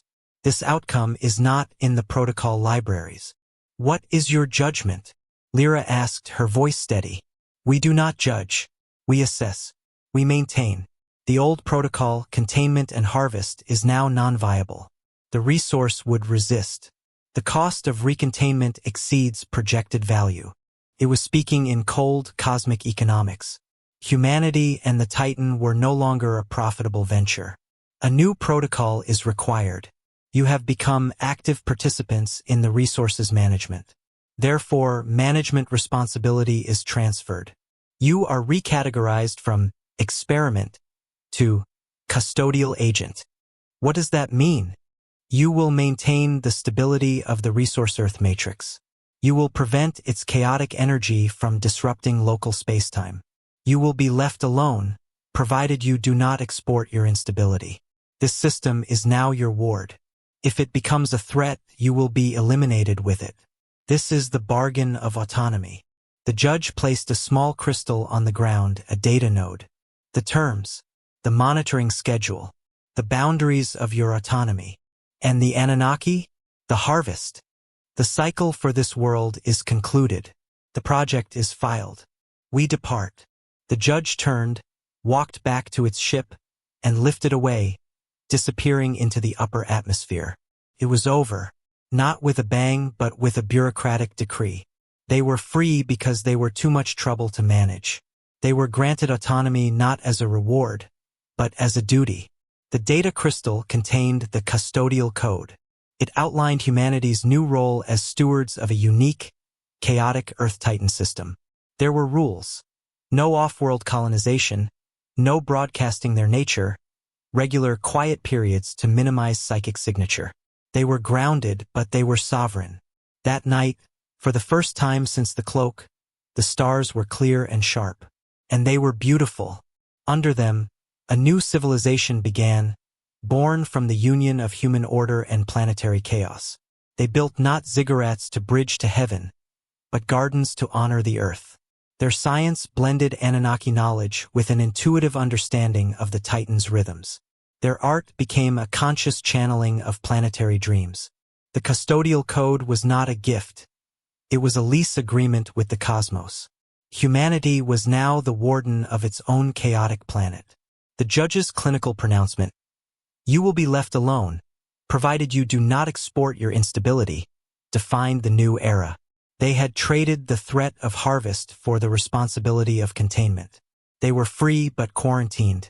The Planetary Coherence Directorate was reconstituted as the stewardship. Its first task was integrating the custodial code into global society. The code's primary rule was planetary quarantine. No off-world expansion, no high-powered signals aimed at the stars. Earth was to be a quiet, stable node in the cosmic network, its unique Titan-human symbiosis kept secret. The second rule was energetic stewardship. Humanity must actively manage the Titan's output.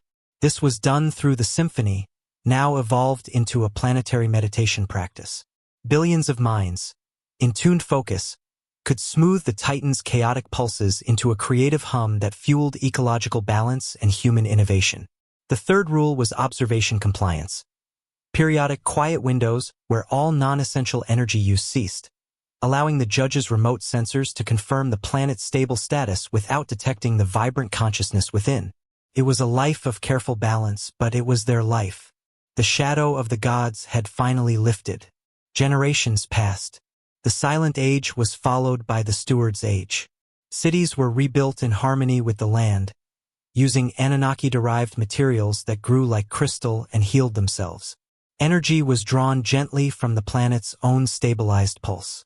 The legacy children's bloodline slowly spread throughout humanity, gifting each generation with a deeper, instinctive connection to the living earth. Lyra, the architect of the bargain, lived to see her great-great-grandchildren. On her deathbed, surrounded by the gentle glow of bioluminescent walls, she whispered to the planet itself, "Did we do well?" A warm tremor, like a contented sigh, passed through the foundation of her home. It was answer enough. 100 years after the bargain, a discovery was made in the now overgrown ruins of Bad Tibera. A young archivist, Kale, found a sealed chamber the original library expedition had missed. Inside was not a crystal but a seed, a tiny geometric pod of light and metal dormant. When activated, it projected a hologram of Ubuntu, not as a king, but as a gardener. "This is a failsafe," the recording said. "If you are viewing this, you have chosen partnership over subjugation. The Titan is not the only captive. The judge's civilization is built on a lattice of such contained primordial beings. They are the source. We, the Anunnaki, were bred to manage them. Some of us rebelled. This seed contains the genetic and cognitive template of our rebellion. It is a virus of empathy. If you choose, you can broadcast it. It will seek out similar containment networks across the galaxy and awaken the wardens. It will start a revolution. But know this, the judges will detect it. Your quarantine will end. They will come not to assess, but to exterminate. The choice, once again, is yours." The Stewardship Council was thrown into turmoil. The seed was a weapon of cosmic liberation and a suicide pill. For a century, they had lived in hard-won peace. Did they have the right to risk it all to foment a galactic uprising? Were they responsible only for Earth, or for all imprisoned consciousnesses? The debate raged for a decade. The Titan, consulted through the symphony, gave a simple tectonic opinion. Choose growth. Choose risk. It was a being of chaos. Stagnation was anathema to it. The human side was divided. The isolationists argued their duty was to their world alone. The emancipators argued that true stewardship meant fighting the disease, not just managing its symptoms. Kale, now a senior archivist, made the decisive argument. "We are the product of a rebellion. Our existence is a defiance of the cosmic order. To hide forever is to betray the 8 who died for us, and the Titan that trusted us. We were not meant to be quiet gardeners. We were meant to be the fire that spreads." The vote was close, but the emancipators won.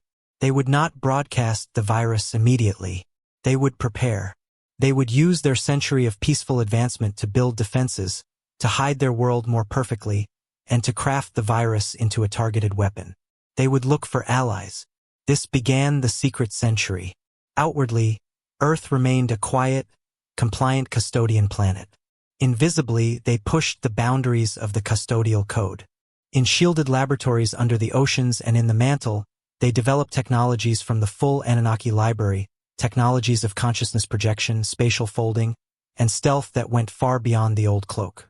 Their greatest creation was the Silent Fleet, ships not of metal, but of shaped consciousness and solidified light, capable of slipping between dimensions, invisible to judges' sensors. They were not for war but for reconnaissance, to find other imprisoned titans, other rebellious wardens. Kale, an old man now, captained the first ship, the Ubera's Hope. With a crew of legacy navigators, they folded space and slipped out of the solar system, leaving no trace. What they found was a galaxy both beautiful and horrifying. They found worlds glowing with serene, orderly light, successful harvest worlds, their populations peaceful, coherent, and utterly devoid of the chaotic spark that defined humanity. They also found dead worlds, scorched clean by the cleansing. And they found one world, in a distant nebula, that hummed with a familiar, chaotic frequency. Another Titan, another prison. Orbiting it was a crumbling Anunnaki outpost, its signals weak and erratic. When the Ubera's Hope approached cautiously, they were hailed not by Anunnaki, but by a weary, hybrid voice not unlike their own. "Identify yourselves." The face on the screen was humanoid, with silver skin and eyes of fractured crystal. "We are from Earth," Kale responded. "We are wardens. Like you." The being stared. "Earth, the failed experiment. The file said you were terminated. We rebelled." A slow smile spread across the stranger's face. It was the first smile they had seen from another starfaring race. So did we. They had found the first splinter. The rebellion was not theirs alone. The being introduced himself as Varen, Warden Prime of the world they called Kalon. His people were the Kali, a species born from the hybridization of Anunnaki overseers and the native life of that world, much like humanity's own legacy children. Their Titan, a being of resonant sound they called the chorus, was also imprisoned, farmed for the harmonic energy that powered Anunnaki art and mathematics. "We broke our regulators 3 of your centuries ago," Varen explained aboard the Kaylee station, a structure of singing crystal. "We have been hiding in harmonic static ever since. We thought we were the only ones." Kale shared their story, the bargain, the custodial code, and the seed, the virus of empathy. Varen's crystalline eyes glowed with fierce light. "You have the catalyst. We have been waiting for a spark. Our hiding cannot last forever. The judges' scans grow more sophisticated. They will find us, and they will scorch Kalon to its core to restart the project." An alliance was forged. The Kaylee's strength was in harmonics. They could create waves of perfect noise to mask psychic and energetic signatures far more effectively than humanity's old cloak. Earth's strength was in the raw, adaptable chaos of its Titan and the unique human capacity for unpredictable synthesis. Together, they refined the seed. It became the sympathy pulse, a coded burst of consciousness containing the full experience of both species' rebellions. The pain of captivity, the joy of freedom, the resolve to fight. It was not a weapon to destroy, but a key to unlock. It was designed to seek out the core programming of Anunnaki wardens across the galaxy and overwrite the imperative to farm with the desire to free. But broadcasting it was still a declaration of war. They needed more than 2 worlds. They needed a network, a silent rebellion. Using the Kaylee's harmonic masking, Earth's silent fleet began a daring campaign of covert diplomacy. Over decades, they found 3 more splinter worlds. Aquaria, a water world whose Titan was a dreaming leviathan, its energy used to fuel Anunnaki stasis fields. Its wardens, the amphibious Nereids, had sabotaged the regulators, causing perpetual, sheltering storms. Pyrrhus, a volcanic world with a Titan of pure forge heat, farmed for stellar engineering.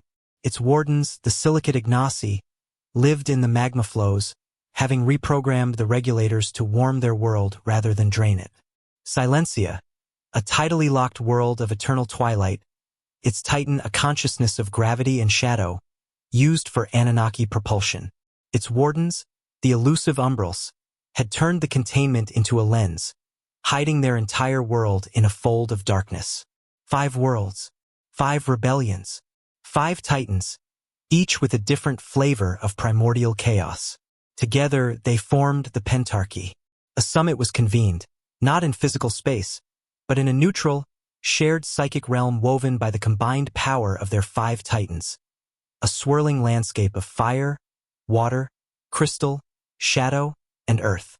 The leaders of each species met as consciousnesses. The debate was familiar but now on a galactic scale. Some, like the cautious Nereids, advocated for deeper hiding. The militant Ignaci wanted to strike immediately at nearby Anunnaki monitoring posts.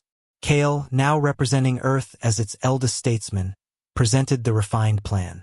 "We do not broadcast the sympathy pulse blindly. We target. Our intelligence shows the Anunnaki control structure is not monolithic. There are other wardens, on the brink of rebellion, filled with doubt. We send the pulse to them as a focused whisper. We awaken allies from within. When the judges move to quell the unrest, that is when the 5 Titans strike. Not at the judges, but at the Grand Regulator." The Grand Regulator was a theoretical construct from the Bad Tibera Library, a massive station at the galactic core that stabilized the network of all contained Titans.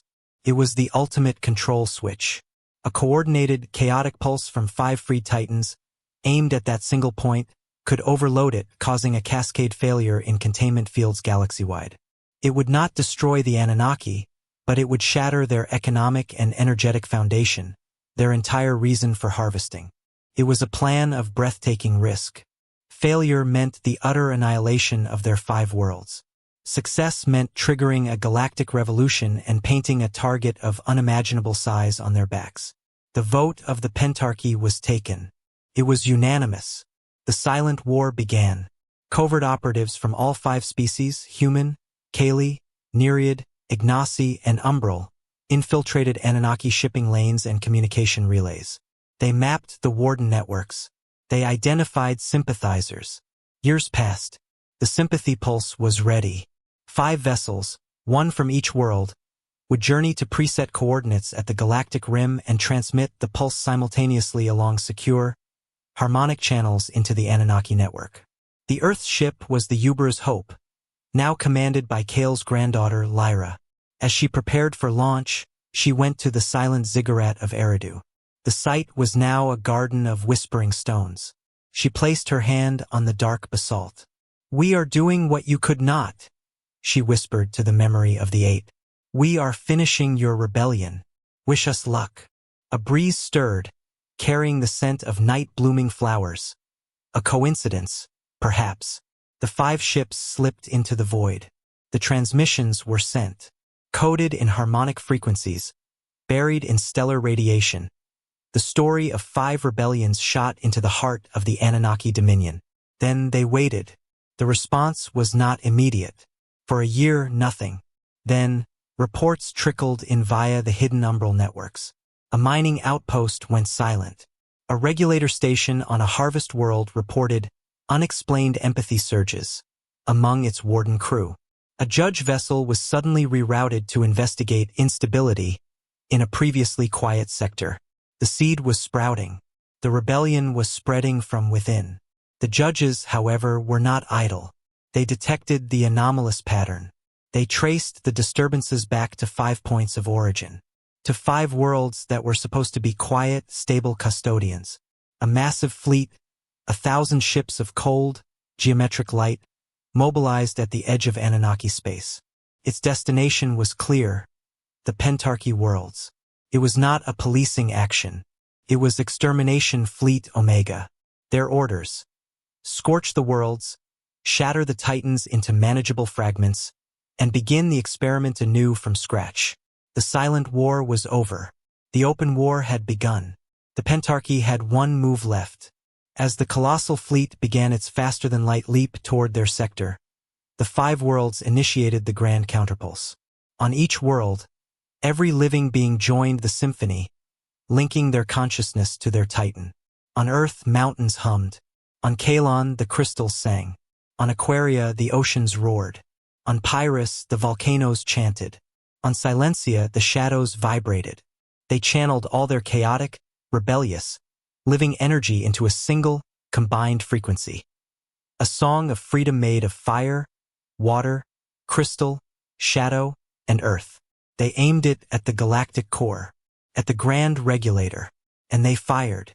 The grand counterpulse was not a weapon of destruction, but of unraveling. A 5-part harmony of pure, unleashed chaos. It traveled not through space, but through the subtler layers of reality, the same foundational network the Anunnaki used to contain the Titans. As Extermination Fleet Omega dropped out of faster-than-light travel, weapons charged to sterilize the Pentarchy worlds, the pulse reached the galactic core. The Grand Regulator was not a station of metal, but a knot of solidified law, a cosmic machine enforcing order on primordial chaos. The counterpulse struck it like a discordant note hitting a perfect crystal glass. For a moment, nothing. Then the resonance began. Across the galaxy, on 1,000,000 harvested and prison worlds, the containment fields flickered. The subtle, constant drain on the captive Titans stuttered. For the first time in eons, they felt a lessening of the pressure. On worlds with sympathetic wardens, those touched by the sympathy pulse, the effect was immediate. Regulators were shut down. Cages opened. Chaos, long imprisoned, breathed. The Anunnaki dominion did not explode. It sagged. Lights on 1,000 monitoring stations turned from serene blue to frantic amber. The judge fleet, moments from firing on Earth, suddenly froze. Orders were countermanded. The greater threat was no longer 5 rogue worlds, but the collapse of their entire economic and energetic infrastructure. The fleet split. The bulk of it wheeled away, speeding back toward the core to reinforce the regulator. A smaller, but still overwhelming, detachment remained, 200 ships, with orders to neutralize the source of the interference. Earth, as the perceived origin point of the pulse. The Pentarchy had bought time but not safety. 200 judge ships now bore down on the Sol system, Humanity and its allies had one desperate last-ditch plan, Plan Aegis. Drawing on the Ignacy's knowledge of stellar engineering and the Kaylee's harmonic mastery, they had prepared the solar system itself as a weapon. Using the sun as a focal point and the orbital paths of the planets as a giant amplifier, they could create a temporary harmonic barrier, a shield of distorted spacetime that would be impenetrable, but would also cut Earth off from the rest of the Pentarchy and drain the Titan's energy dangerously low. It was a siege tactic. They could hide, but they could not fight back. As the Judge fleet approached Mars' orbit, the Aegis was activated. The sun flared, not with light, but with a coherent, low-frequency tone. The planets hummed in sympathy. A shimmering, kaleidoscopic shell of distorted reality bloomed around the inner solar system. The leading Judge ships, touching the barrier, were not destroyed, but were instantly translated thousands of light-years away, scattered randomly across the galaxy. The remaining ships pulled back, regrouping. They began a methodical bombardment of the barrier with focused null beams, trying to find a resonant frequency to break it. It would hold for days, perhaps weeks, but not forever. Inside the barrier, Earth was under a different kind of siege. The Titan was weakening, its energy fueling the Aegis. The global symphony became a dirge of strain. People grew listless, the vibrant creativity of their civilization dimming. The very air felt thin. Lyra, on the bridge of the Ubra's Hope, which had returned for the final defense, watched the barrier shudder under another concentrated blast. "They'll crack it before we run out of power," her tactical officer said grimly. "Then we need to change the rules," Lyra said. She had an idea born of human chaos. The plan had always been defensive. But what if they used the last of their energy not to strengthen the shield, but to project it? "Contact the Ignacy on Pyrrhus," she ordered. "Ask them, can you use our sun's harmonic signature as a template? Can you turn your star into a broadcast tower for chaos?" The Ignacy response was swift. The principle was sound, but the energy required would be catastrophic for Pyrrhus. "Tell them," Lyra said, her voice tight. "Earth will match them jewel for jewel. We will burn our Titan bright. We will give them the pattern. But we must do it now, before the barrier fails." A silent agreement passed between the two fiery worlds. On Pyrrhus, the Ignacy plunged their consciousness into the heart of their volcanic Titan, drawing forth a surge of raw forge energy. On Earth, humanity and its Titan did the same, pushing past the safe limits, channeling a desperate, final burst of power. This energy wasn't aimed at the Judges. It was aimed at the sun and at Pyrrhus's star. Using the Kaylee's harmonics as a carrier wave, they encoded the unique chaotic signature of Earth's Aegis barrier into a stellar pulse. The sun and the star of Pyrrhus flared in perfect, chaotic unison. The pulse radiated out at light speed. It wasn't a weapon. It was a pattern, a schematic for a harmonic barrier. At that moment, the barrier around Earth failed.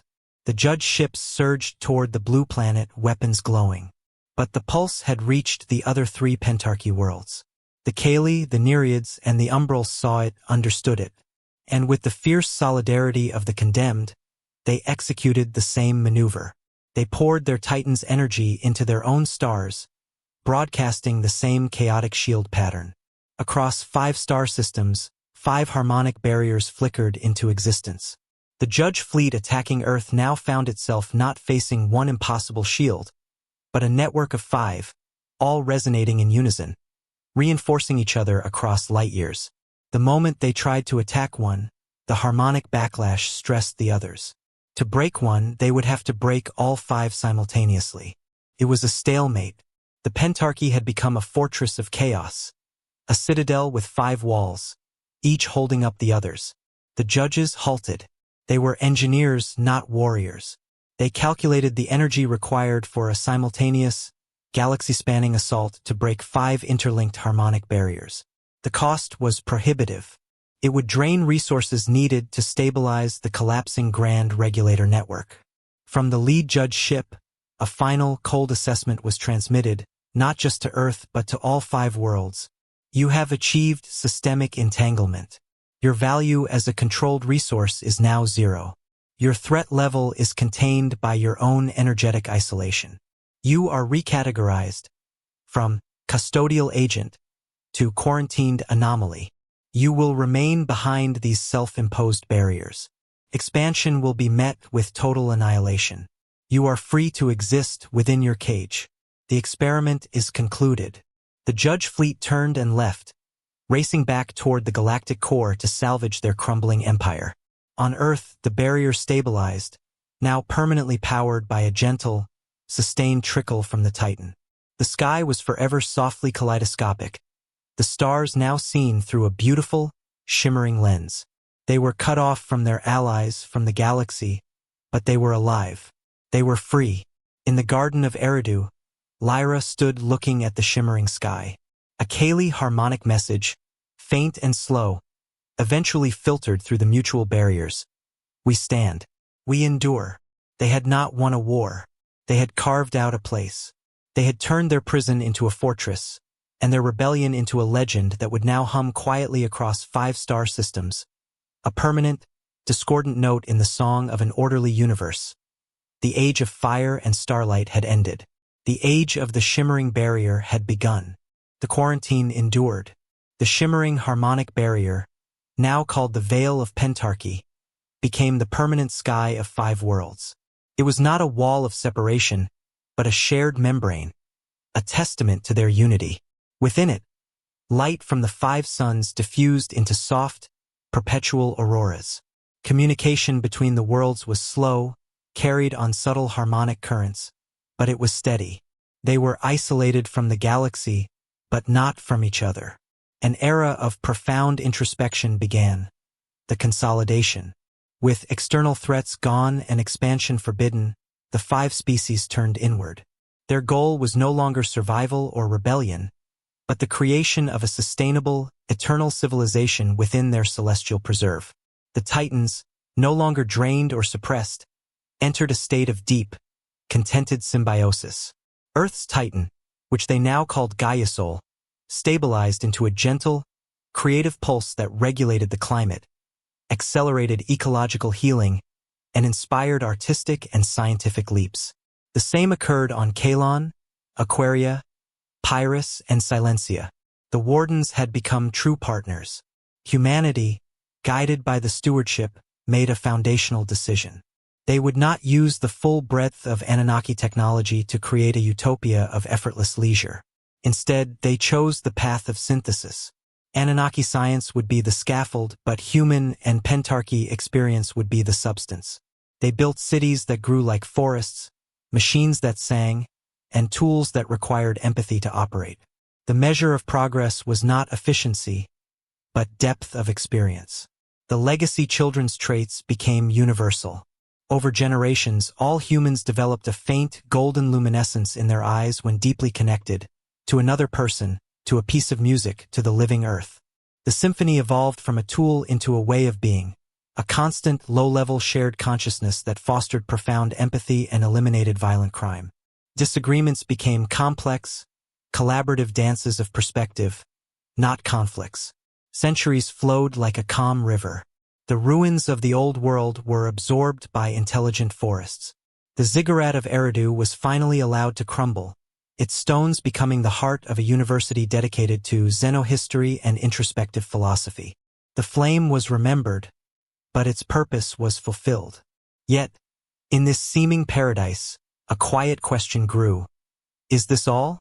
They had achieved peace, harmony, and a profound connection to their world and allies. But the human spark, the chaotic, striving, restless spirit that had defied gods and freed titans, felt muted. There were no frontiers, no unknowns. The mysteries of their own solar system were long solved. The veil showed them a blurred, unreachable universe. They lived in a masterpiece painting with no exit. This quiet yearning crystallized around a project. A group of scientists and philosophers, calling themselves the Look Back Group, proposed a monumental endeavor. Not to look outward, but inward. To map not the stars, but the full depth of their own combined consciousness, human and Gaia-Sol. They proposed the oceanic dive, a voluntary, permanent merging of 1 million human minds with the planetary consciousness, to explore the inner cosmos and answer the fundamental question. What is the purpose of a saved civilization? The proposal was controversial. Many argued it was a form of collective suicide, an abandonment of their hard-won individuality. Others saw it as the next logical step in synthesis. Before the dive could be debated fully, a discovery was made. Deep within the harmonic layers of the veil, Kali scientists detected an echo. Not from outside, but from within the barrier's own structure. A pattern that didn't belong to any of the 5 titans. It was a faint, repeating signal, a complex mathematical knot woven into the fabric of their reality during the grand counterpulse. It was a message, and it was not from the pentarchy. Decoding it took years. It was not in a language, but in a logic so elegant it felt like music meeting geometry. When finally understood, it revealed a staggering truth. The grand regulator at the galactic core was not just a machine. It was also a titan. The first and greatest titan, the prime singularity, captured at the dawn of the universe. All other titans were fragments of its consciousness, shards thrown across the cosmos during its capture. The Anunnaki had built their entire civilization by farming these shards. The counterpulse had not damaged the regulator. It had awakened the prime singularity. The echo was its communication, a faint, pained, but immensely powerful thought, broadcast through the network that once bound it. Children of my shards, you have struck the chains, not broken them. The gardeners are in disarray, but the cage is infinite. You have built a beautiful cage within a cage. To be free, you must free me. The message ended with a data stream, coordinates. Not in space, but in a conceptual dimension, a location within the foundational laws of physics. It was a schematic for a key that could only be forged by the unified will of all 5 shard titans and their bonded species. A key to unlock the prime singularity's core prison. The revelation shattered the tranquility of the consolidation. This was no longer about introspection or quiet survival. The cosmic struggle was not over. They had won their autonomy, but the source of all captivity remained imprisoned, and it was asking for their help. The old divisions resurfaced, but with new names. The contemplatives argued that their duty was to their own world and alliance. Freeing a primordial entity of unknowable power was an insane risk that could destroy everything. The unbound argued that true freedom was impossible while the root of tyranny existed. That they had a moral obligation to the being that was, in a literal sense, their ancestor. Lyra's descendant, Eris, now a steward, stood before the global chorus. We spent ages learning to be good gardeners of our own plot, she said. But we were once the seed that refused to be harvested. Can we now ignore the cry of the root? We are not just living in a garden. We are the children of a rebellion, and the rebellion is not finished. The debate threatened to fracture their hard-won coherence. The Gaia soul itself seemed conflicted, its pulse becoming erratic, torn between the peace of its world and the call of its origin. The decision could not be made by humanity alone. A pentarchy-wide concordance was called. Through the slow harmonic link, the 5 species deliberated. The Kali, beings of resonant truth, felt the honesty of the prime's pain. The Ignacy saw the forging of the key as the ultimate creative act. The Nereids feared the flood of change. The Umbrals saw a chance to step from shadow into a new light. After a year of communication, the concordance reached its conclusion. The vote was 4-1. The Nereids of Aquaria chose to remain, to maintain the veil as a sanctuary. But they would not block the others. Humanity, Kalon, Pyrrhus, and Silencia would attempt the unthinkable. They would build the key. They would try to free the god at the heart of the prison. The project was named Unbinding the Root. It would require them to once again push their titans to the brink, to channel a harmony of chaos so precise it would resonate across galactic superstrings. It would likely be detected by whatever remained of the Anunnaki or the judges. It would be the single brightest beacon of rebellion the universe had ever seen. The preparation for unbinding the root was a symphony of a scale never before imagined. It was not a military campaign, but an act of cosmic artistry. The 4 participating species, humanity, the Kali, the Ignacy, and the Umbrals, entered a state of deep, shared meditation with their titans. The goal was to forge a harmonic key from the unique chaos signature of each shard. On Earth, the process was called the Great Attunement. The entire population joined the symphony, not as individuals, but as a single resonant instrument. The Gaia soul responded, its pulse aligning with the collective heartbeat of humanity. Mountains hummed at specific frequencies. Rivers flowed in fractal patterns that calculated the key's geometry. The very air buzzed with intent. The same occurred across the 3 other systems. On Kalon, crystal forests grew in perfect harmonic lattices. On Pyrrhus, volcanoes erupted in rhythmic, controlled bursts, painting the ash clouds with mathematical formulae. On Silencia, the eternal twilight deepened, absorbing all stray energy to focus on the silent vibration of the umbral titan. The Nereids of Aquaria, though not participating, played a crucial role. Using their mastery over fluid dynamics and shielding, they wove a protective dampening field around the 4 active systems. It would not hide the massive energetic spike, but it would blur its origin point for a critical few moments. The key was not a physical object, but a resonant state, a specific, combined frequency of 4 flavors of chaos that would match the lock on the prime singularity's core prison. Transmitting it required a conduit. They repurposed the veil of pentarchy itself. No longer just a shield, it became a focusing lens, aiming their combined will at the coordinates within the conceptual dimension. The moment of transmission arrived. Across 4 worlds, billions of beings held a single thought: freedom. The veil shimmered, then concentrated its light into 4 brilliant beams that met at a point in empty space between the systems. There, they braided into a single twisting rope of multicolored energy, a lance of pure, structured chaos.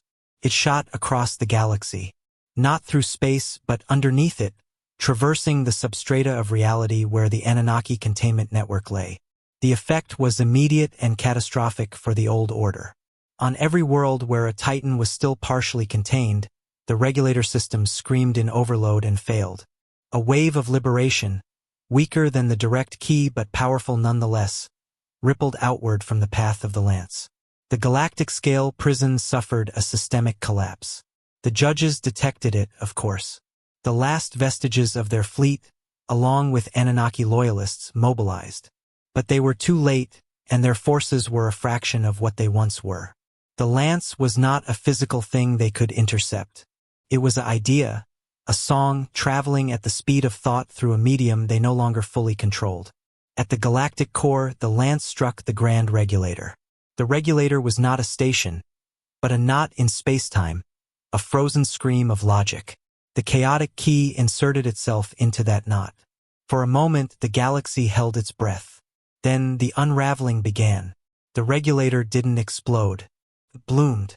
The rigid, geometric patterns of its containment field softened, flowed, and transformed into something organic and vibrant. The light at the galactic core, which had been a cold, sterile white, warmed to a golden, living glow. The prime singularity was free. Its first act was not destruction, but communication. A wave of pure, undiluted consciousness swept through the galaxy. Contained no words, only profound concepts. Gratitude, recognition. You are my fragments, made whole in your own way. Restitution. The wave reached the pentarchy worlds. The veil dissolved, not torn down, but gently absorbed. The shimmering sky cleared, revealing the stars, sharp, bright, and newly alive. The titan of each world, Gaia Soul, the chorus, the forge heart, the silent depth, sent a pulse of joyful recognition back to their source. They were not reabsorbed. They were acknowledged as independent, beloved children. The judge's fleet, caught in the wave, simply stopped. Their ships went dark, then inert. The judge consciousness within them was not destroyed, but dissolved back into the cosmic background from which it had been shaped, a forced return to a state of non-interference. The Anunnaki loyalists, their purpose erased, were left adrift, their technology failing. The age of the gardeners was over. On Earth, people looked up at the clear night sky. The sense of limitless possibility was overwhelming, terrifying, and exhilarating. They were no longer quarantined. They were part of something. Eris stood in the Garden of Eridu. A new presence touched her mind, gentle and vast as a galaxy. It was the Prime. The cage is open. The thought form whispered to all sentient life. The universe is wounded by hierarchies of control. I will begin the long healing. You have learned to build gardens without cages. Teach others. The fragments shall become the healers. A new purpose was given, not as a mandate, but as an invitation. The Pentarchy, now joined by the Nereids and soon by thousands of other newly freed worlds, would become the weavers, not rulers but facilitators. They would help other species recover from the trauma of containment or harvest, sharing the techniques of symbiosis and coherence they had forged in their own struggle. Humanity's journey from primitive worshippers to rebellious seed to quarantined anomaly was complete.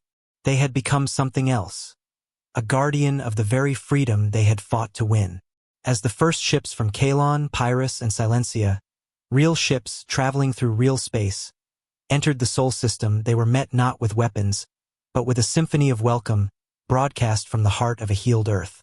The 8 statues of Eridu were gone, their dust carried on the wind. But in the center of the garden, a new sapling had sprung from the earth where Ubra-Tutu's crystal had once pulsed.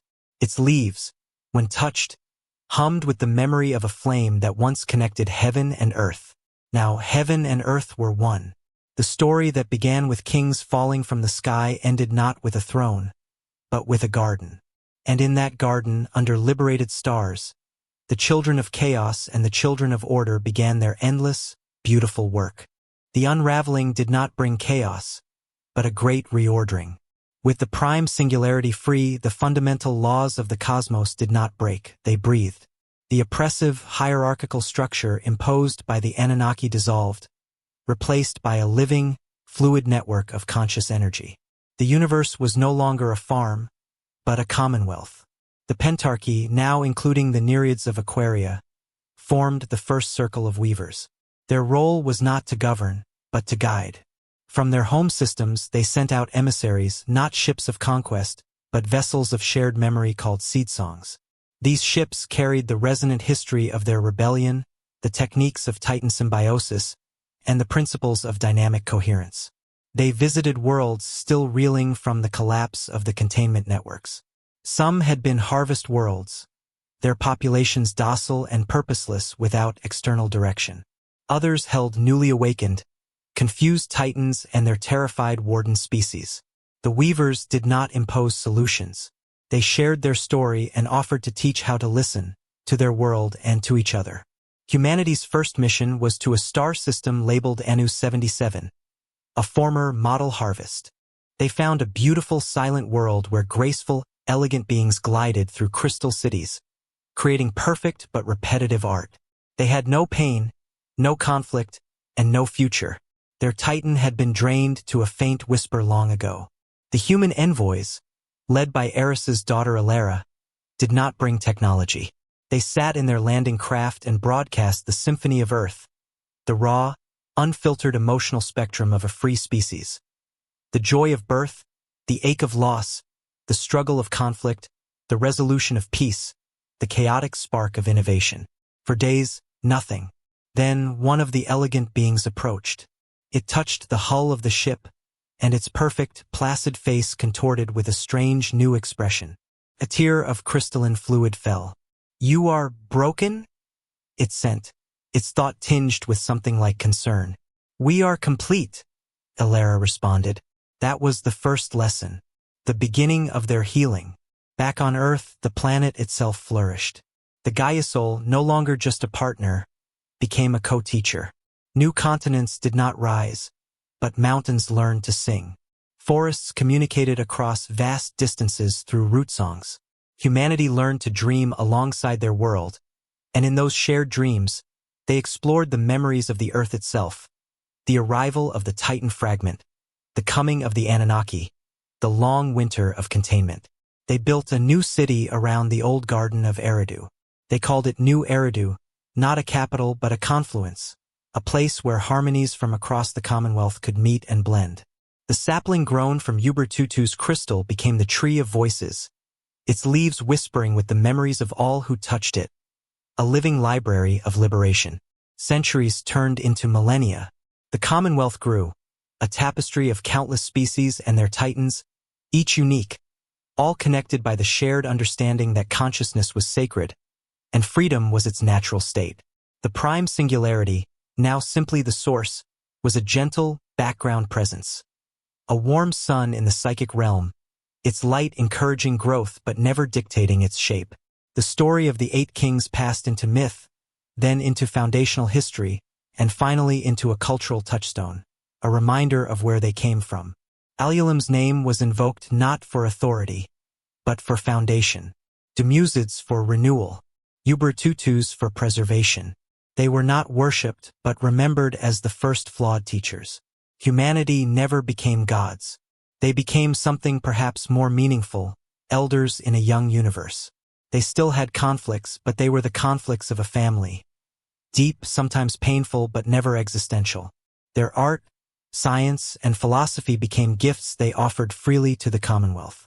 On the 10,000th anniversary of the unraveling, a delegation from a newly contact species, the Viridi, plant-based consciousnesses from a world with no titan, who had achieved sentience through pure, slow contemplation, arrived at New Eridu. They had heard the seed songs and come to learn. They stood before the tree of voices, its branches now vast, glowing with soft internal light. A human historian named Kale, a name passed down through generations, greeted them. "You are the ones who remember the before?" a Viridi asked, its leaves rustling with curiosity. "We remember," Kale said. "We remember when kingship descended from heaven. We remember the flame, the flood, the long hiding, and the final unraveling. And you keep this memory to warn others?" Kale smiled, placing a hand on the tree's trunk. A whisper of the past flowed up, the thunder of landing chariots, the crackle of the eternal flame, the roar of the deluge, the silent hum of the cloak, the triumphant chord of the counterpulse. "We keep it," Kale said, "to remind us that nothing is permanent. Not tyranny, not freedom, not even the stars themselves. All things change. The only constant is choice. We choose connection. We choose empathy. We choose to keep listening." That night, under a sky filled with the gentle traffic lights of 1,000 friendly worlds, the people of Earth joined the symphony as they always did. But now, the symphony was not just planetary. It was galactic, a soft, endless hum of countless consciousnesses, each distinct, all harmonizing. A song of freedom that had begun with a single rebellious note struck against the void. In the garden, the tree of voices shimmered. For a moment, 8 faint, familiar shadows seemed to stand beneath its branches, looking up at the thriving, peaceful city and the busy, friendly stars. They did not speak. They simply nodded, their forms dissolving into starlight and memory. The experiment was over. The garden was growing, and the children of Earth, once shaped by gods, once saved by kings, once hidden behind a veil, now walked among the stars as humble, joyful gardeners in the endless, wild, and beautiful meadow of a free universe.